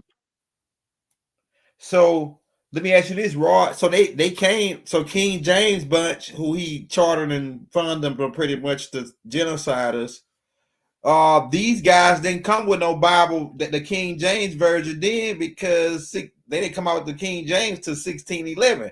So they must have had to say, "Oh, we got to come up with something where we can enslave a new type of version of the Bible that we could take to the Western Hemisphere." And that's when they came out with the 66 book, because there was more books in the Roman Catholic Bible, right? So they had to come out with this book 5 years later. Go ahead, could you go in on that? Yeah, it was 80 books in the Catholic Bible.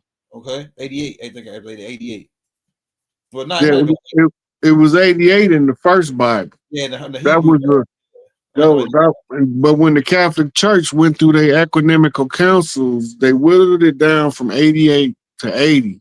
Okay. It's 14 books in the modern Bible, Catholic Bible, between Malachi and Matthew. Apocryphals. Right. They call it the apocryphal books or the hidden books. They was taken out of the Bible because the King James translation was trying to control the narrative. Okay. It was the King James translation that changed the Hail Mary, Isis, into the son from the mother. Go ahead. By turning the I into the J, confusing the translation. And that's what changed the name. That's when the name Jesus became applicable. Here you go, right here. You want to read it? You want me to read? Hey, you might be better on pronouncing his name. The letter J was invented around 1524 by Italian grammarian Giano Giorgio Tricino, who formerly distinguished it from the letter I. Before this, I and J were used interchangeably to represent both vowel and consonant sounds. It took several centuries for J to be fully accepted into the alphabet and become widely used. So it wasn't even accepted right then. It's still, you know what I'm saying?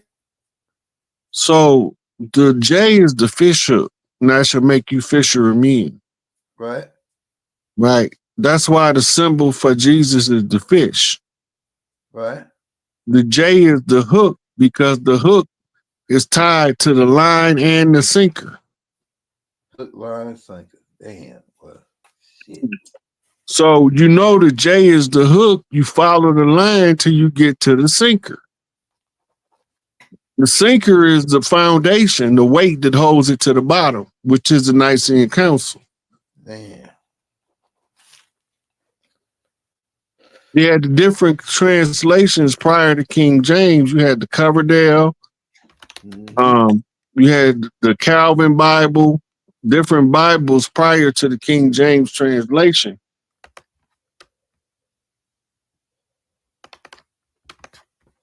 Yes, I'm gonna talk about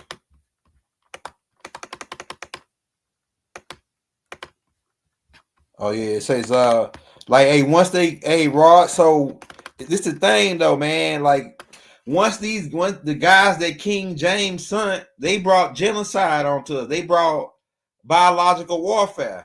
They poison our water, poison our food. Could these be Christians? I mean, guys that was real Christians that came and did this to people? That's what they do in the Crusades. Go ahead. But you got to remember, first off, King James had to get permission from the Pope. That's right, right. Go ahead. All of the kings of England used to be crowned king by the Pope. That's right.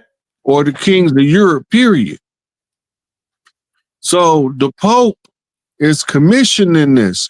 Now remember, we already heavily in battle in Florida and in all of the islands against the Spanish conquistadors and the French Huguenots. That's right, Rod. Go ahead. Right. So this is when they sent a Mayflower, they good ship Plymouth. And they was trying to look for a place to dock, and they ran the seaboard. And this is when they was telling you in one of the earlier videos, they established all of these international laws and codified them, became the Uniform Commercial Code that the video you played, the Taj was talking about, which was the commerce and business dealings between nations across seas. This is initiated to be codified, meaning written in a written doctrine, because before we go into the 1776 revolution, which gave us the death of Crispus Attucks, first blood of the righteous, for the rituals, they have to have it codified to put us in the slumber. So, because in the commercial code is the rules that they have to write down because they can't be trusted not to write them down. Because they'll say we didn't say that.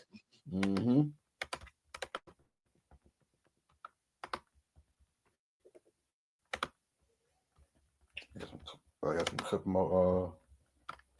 So the system of rules. Yeah. Like, oh, you finna say something? It cut you off. You finna say something? No, I was just saying that system of rules that they made up became Uniform Commercial Code, and that's when they established the international courts of settlements. The Court of Settlements is to settle conflicts between governing bodies, not people, not individuals, right? So they use the bond system. The bond system is a way of pledging the labors of the people through the bond. This is like when you go bond somebody out of jail, you pledge them with the bond that they'll return to court. Yeah. So the bond system became the birth certificate system, right? Because they had to have a way to count all of the ones under their control so that they can know how much BTUs they burning in calories per hour in order to generate the running of this machine they running. This how they determine your compensation, and the difference between a slave and an employee is the amount of work, the amount you get paid for your work. That's why you have a minimum wage standard. That's right, Rod. Go ahead. Anything below the minimum wage standard is called slave wages, and it's illegal in the United States now. Unless you were 14th Amendment. I mean, what it is, 13? No, unless you are a minor under the age of, I think, 14, then you can work them all day for free. Nah, they put you in prison, ain't it, Rod? That's what it is. If they, it's a clause in there where they say they lock you up if you get convicted of a crime, they can modern day slavery you. It's one of them. So that's the 14th Amendment. Okay, yeah, the 14th. That's what it is. All right, Nobody should be forced into slavery or involuntary servitude unless first duly convicted of a felony. Yeah, that one. Yeah. The problem is the hardest word in the whole amendment to get the meaning of is what they mean by duly. Yeah, duly. Duly. I'm make sure I look more into that. They got some tricky words they be using, boy, in the court. Hold on, let's roll. So when you look at the life of King James, he's a man that was a slave trader. Think about what's the first place we landed in America? Jamestown, Virginia. First body of water, James River. Yes, sir. When Willie Lynch came, 1712, he said, "Gentlemen, we sit at the bank of the James River. Our glorious and illustrious king, whose version of the Bible we cherish." That's a slave trader, maker, saying he cherishes this version. Guys just took on the Bible. And which one? There are many Bibles. You got about 3,000 versions, and the one that most people here believe in is the King James version.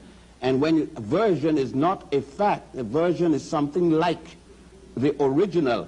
And James commissioned 47 men under Sir Francis Bacon. He pulled them from Cambridge University, Oxford University, University of Eton, and University of Scotland at Glasgow. Those 47 men wrote God's words. You're not going to be very popular in this area. I didn't plan to be.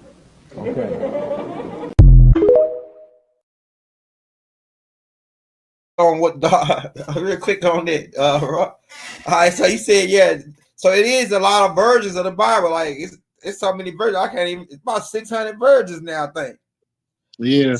But the thing about the King James Version, which made it become so authoritative, is because of its effectiveness in English-speaking people's communication and the poetic stylings of the Old English. See, it's like reading a love song to somebody, right? So when you translate it and you put it in poetic form, just like the Quran. If you read Arabic, if you listen to them reciting the Quran, it sounds like music, like they sing it. Sure do. But you let them tell it, singing is prohibited in Islam. Yeah, that's right, Rod. Right.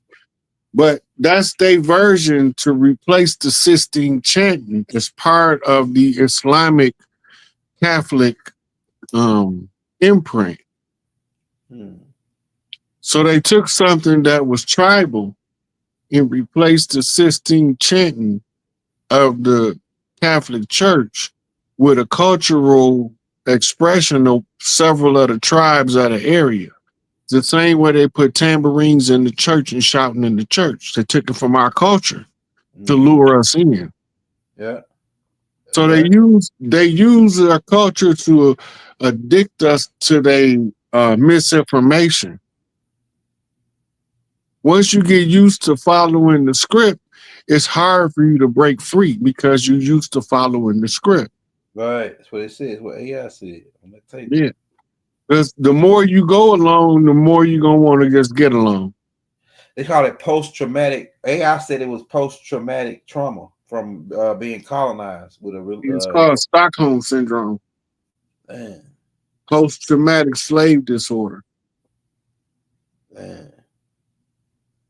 That's crazy. Post-colonization trauma. We got a whole lot of names for it. Yeah, yeah. That shit don't got nothing to do with me though. Yeah, I ain't. Yeah, I can't really, Rod. To be honest with you, I asked a couple of old people. I asked this lady that was 106 years old. And she said she don't remember slavery. Her people wasn't on slaves. And she been over here for a while. She said she don't remember no slavery. The old lady. I know a whole lot of them. That my mama felt like sharecropping felt like slavery. That's what she told me. Her father was a sharecropper, right? And she said to her, living and growing up on the farm as a sharecropper felt like slavery to her. Because they were poor and they worked still. All that work still was poor.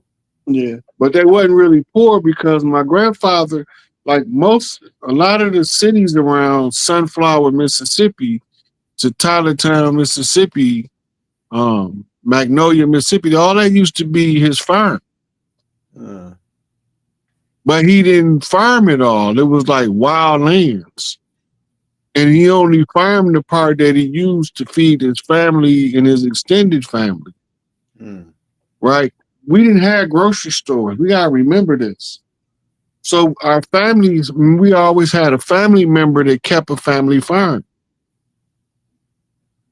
And we would go into town, but we would send people back to the farm for supplies.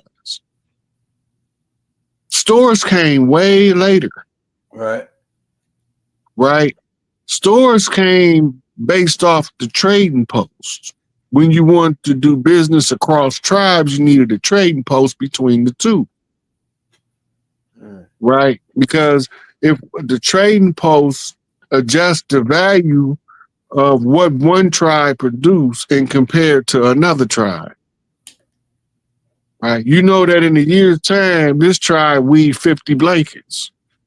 And in a year's time, this other tribe, they grow 500 ears of corn.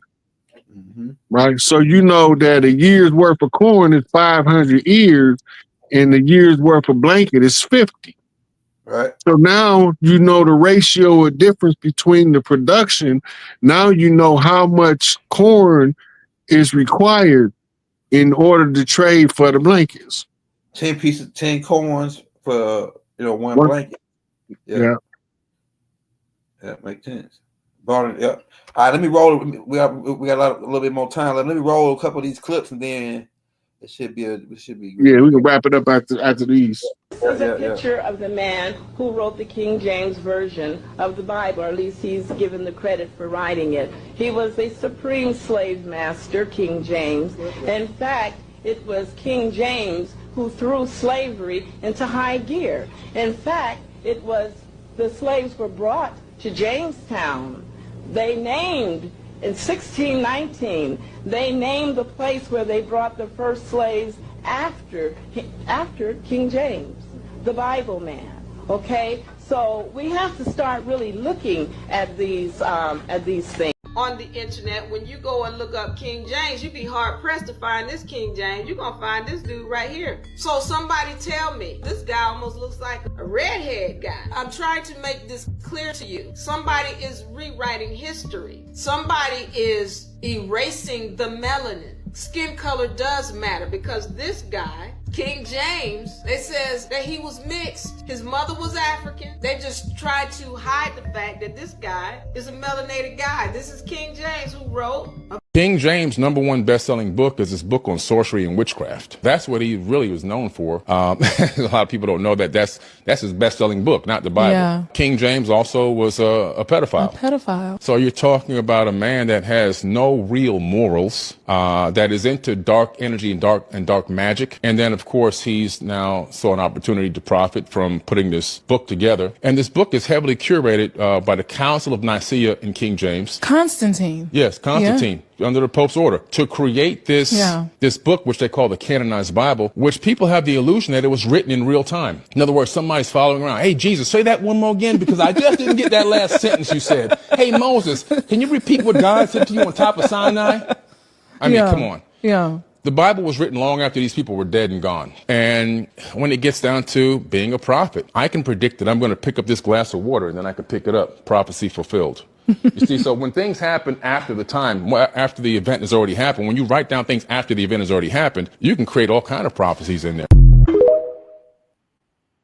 In this Kush, true spirituality has nothing to do with moralism whatsoever. Nothing.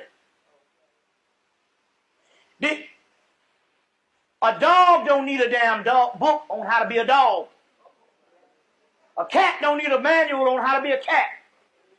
Your moralism and your behavior came through your rites of passage in your civilization. You just didn't do certain things. Like I said on the radio.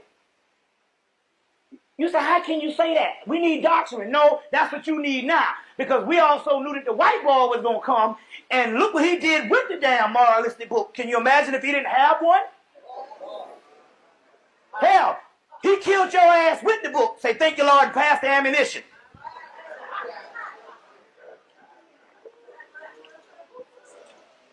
Can you imagine what would happen if he didn't have a book? So certain things had to come about. He had to look at a book just to be humane. You know? Hey, he make a good point there. I don't need to act this way. Okay. The African didn't need that. Your rites of passages. Your rites of passages in your civilization, there was taboos and laws that was unthinkable. Right now, we had that even in this civilization. And like I said, I remember even the Richard Pryor thing back in 1976, that a black man wouldn't admit to giving head. Oh, no, not me. I didn't eat none. I mean, now it ain't nothing to say I went down on somebody. That's because you've been socialized into that. But even just 25 years ago, it was a taboo. There were certain taboos you just didn't do based on the culture. Culture, behavior. So your rites of passage in your culture, you didn't have to spend time on moralism. Certain things were just humane, and you was the best people that act humane. You wrote later on humane books for degenerated people that just had to learn how to be human. So if you didn't spend all this time praying and all that shit, because praying ain't nothing but begging. All that shit is.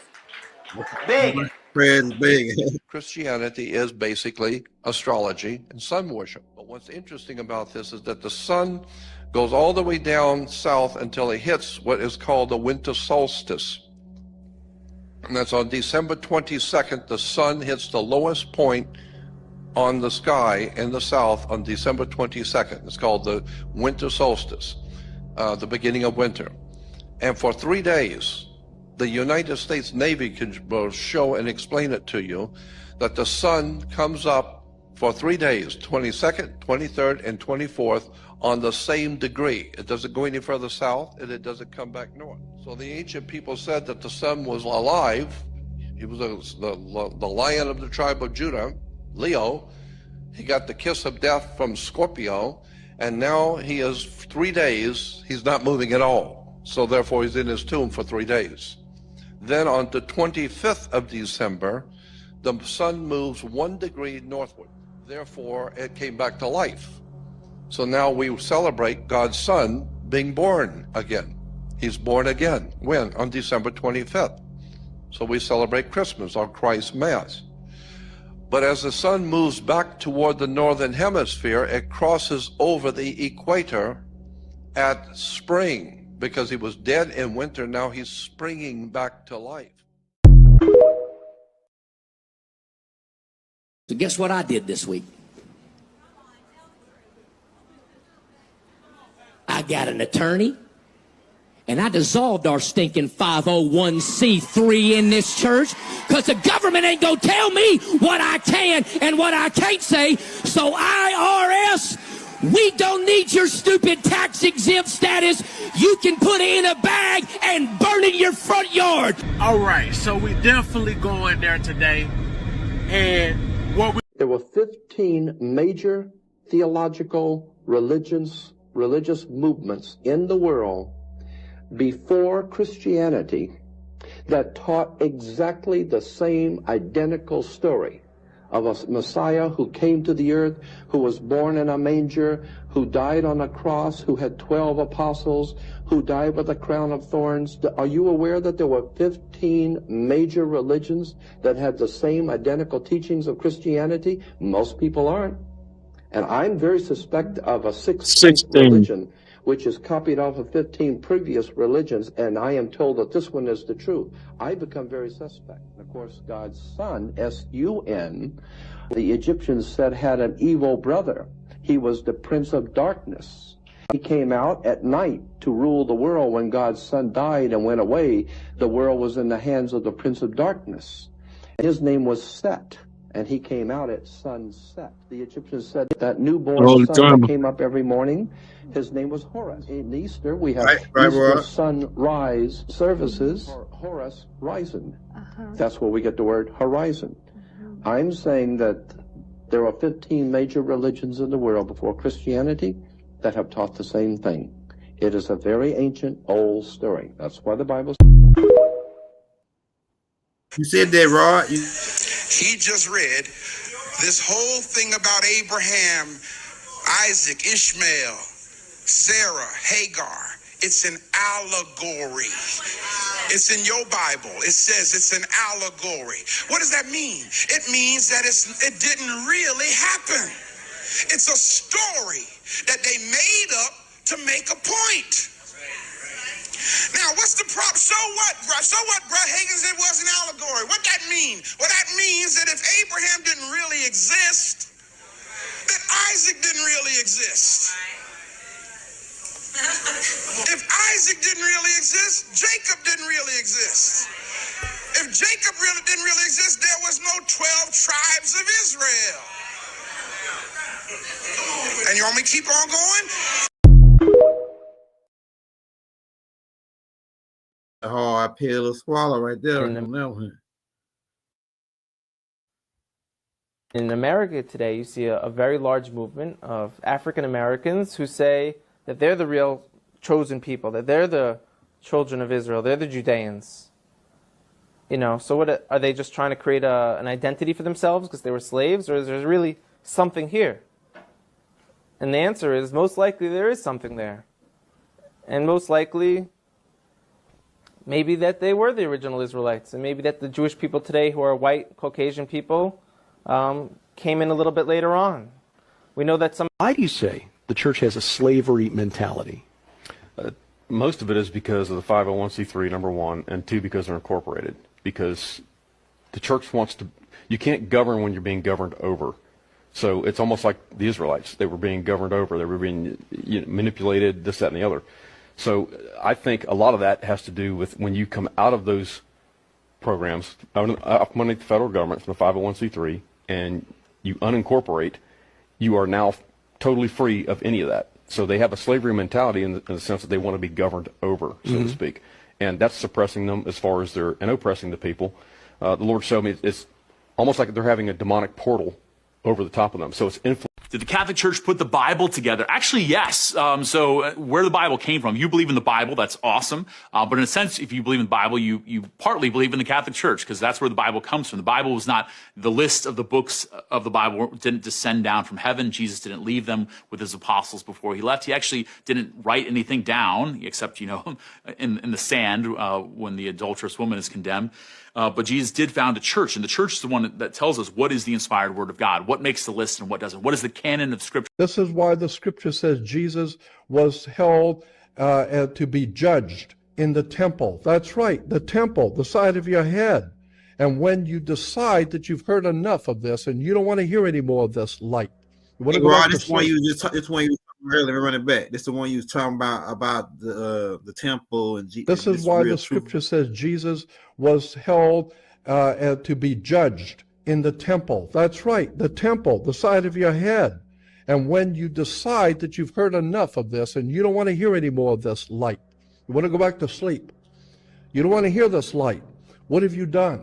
You have now put God's Son to death, the Son of enlightenment, the intellectual, spiritual light from the universe you have now put to death in your head.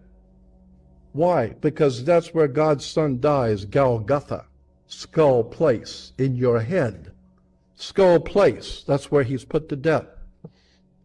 The bottom line is that the entire New Testament is a metaphor for the war between light and darkness, and most people can't handle the light. They can't handle the truth.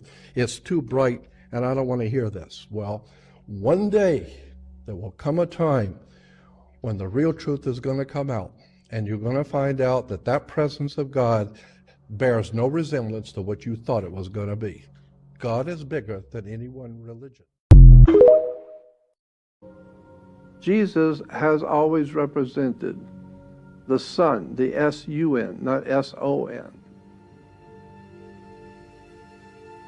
The etymology of the word for the Son. You see that Son can be S-U-N or S-O-N, and depending on how it's used. S-O-N and S-U-N are used interchangeably in Christianity. Illustrations in the Christian church, you will see they're all actually a round, glowing sun. Not a young child or a baby or a man, but the S-U-N. There's two words, S-U-N and S-O-N, but the Christianity and Judaism are based on the worship of the S-U-N, not S-O-N. That's a misunderstanding. Well, here we see the four seasons, Matthew, Mark, Luke, and John, writing a story about their risen Savior. And what do we see them all for writing about? The Son. This is why Jesus had 12 apostles. Jesus represents God's Son, not S-O-N, S-U-N. Jesus is a metaphor in the New Testament for the Son. And he was our risen Savior. Of course, the sun rises each morning. You'll see this famous painting where there are 12 apostles. And to Jesus' right, there's the first apostle to his right is a woman. A lot of people do not know that one of the 12 apostles of Jesus was a woman. Why? Because there is a zodiacal sign called Virgo. Virgo was a virgin. That's why you have to have one woman in there to represent Virgo. The 12 apostles are the 12 signs of the zodiac.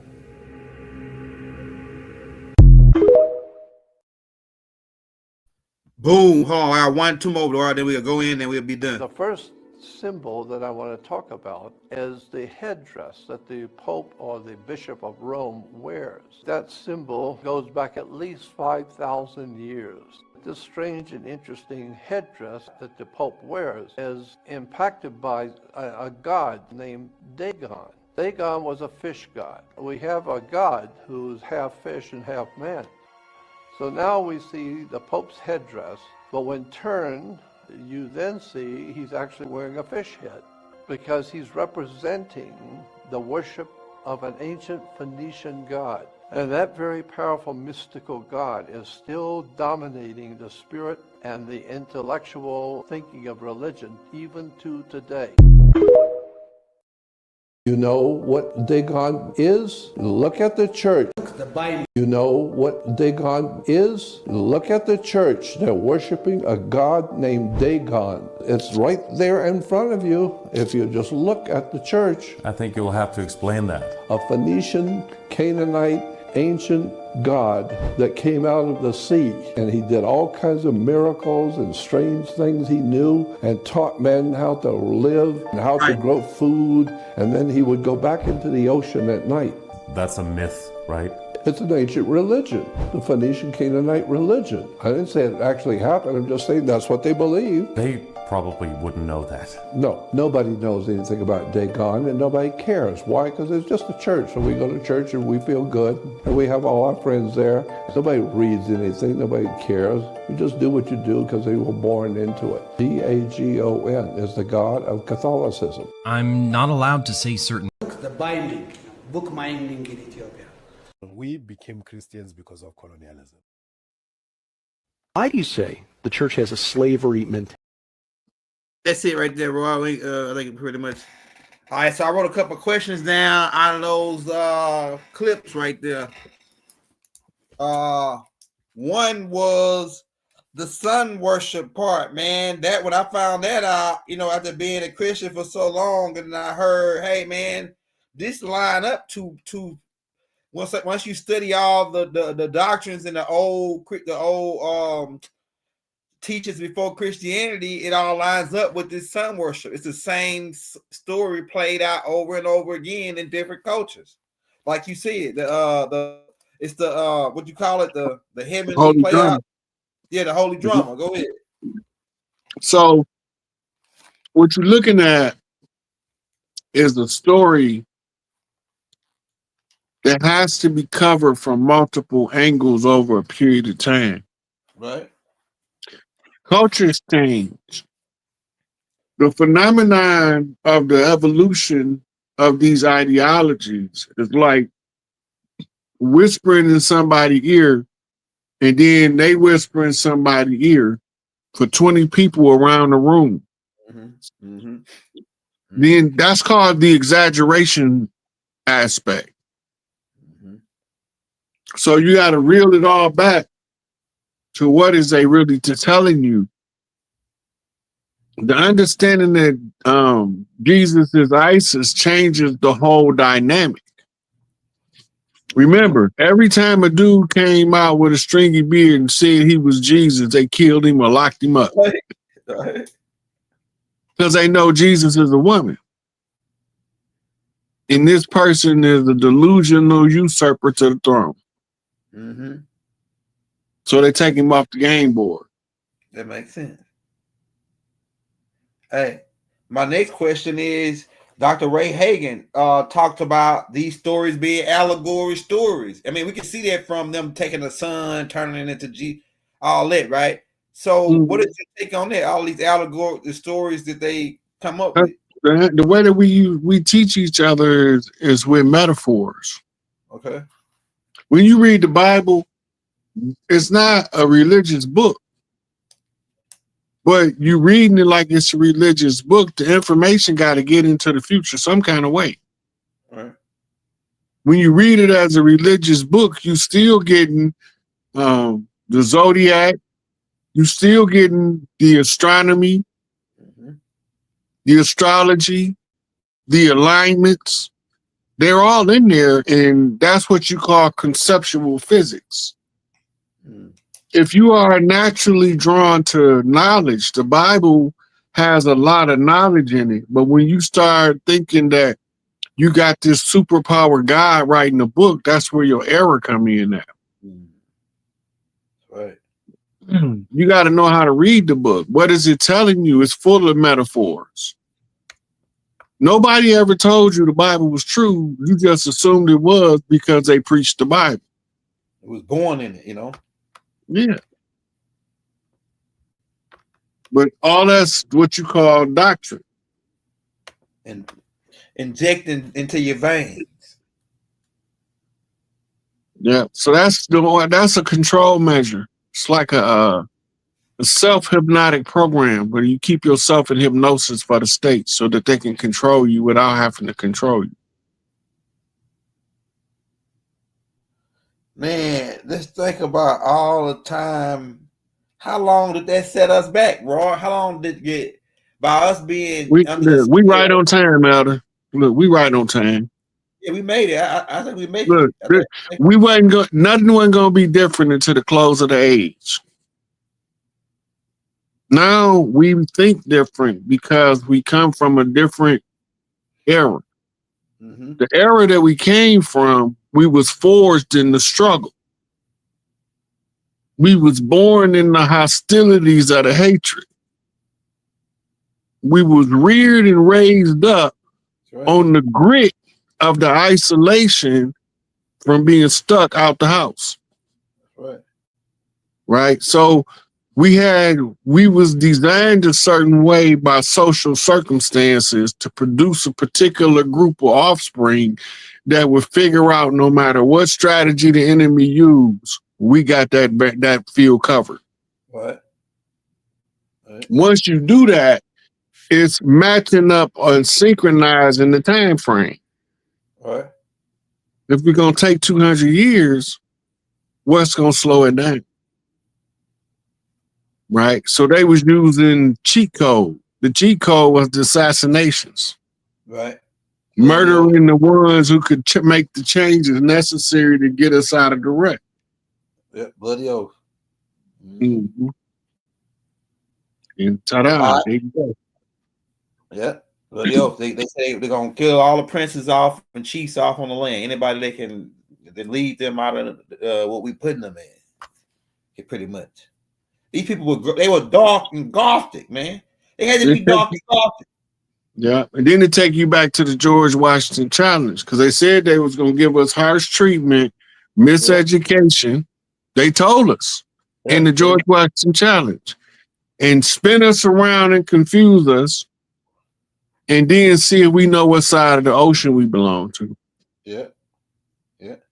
And then when I tell them I ain't no African, then they tell me I know what I'm talking about. I'm from this side of the ocean. Right. And I know who the interloper is from the other side of the ocean. And I know how to not get them mixed up, even if they in the same bloodlines. Because they infiltrated the bloodlines through marriage. Right. Well, hey, I got two more questions for you, Rod. Sure. One more question is the 501c3. They brought that up. That these churches get tax exempt 501c3, but they handed a guidelines book to what they could teach. And it's mainly, hey, turn the other cheek, the normal. Jesus is gonna die, Jesus coming back now. You better get your pie in the sky. Well, they tell them stuff like don't speak on political topics. Yeah. Stuff like that.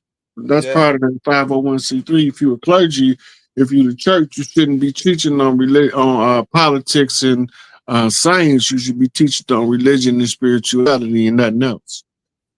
Dang, boy, that's a cold piece, ain't it? Yeah, you see, it's a system of control. If you can control the ones that people see as leaders, you can control the people. Easy. Instead of trying to control the whole flock, just control the shepherd. Sheep herd 101. The whole flock gonna follow the lead ram, even if you walk off a cliff. Dang. They showed like a scientific project I posted on my page where this dude was leading some goat and he took the leading goat and then started him around the fire. And then he just got the way. That's a ritual they do over there. That's a ritual they do over there. Follow the leader. Pretty much. But it's something they gonna cook at least one of them goats. They might cook all of them for a festival. And they gotta lead them out, and then they gotta keep them occupied till they pick the one they want to shoot. Stab or whatever, however they slaughter them. All right. Hey, Rod, what do you say to the people who say, man, yeah, all this sounds good, you know, like the doctrine of discovery, yeah, they colonizers, and but they still can't get out of, hey man, what about Jesus though? They can't get out of that lock. It's a lock, man. You go tell them, you can tell them all the truth in the world, and then they say, man, but the Jesus is Lord, man. You better know it now. What kind of post-traumatic stress is that?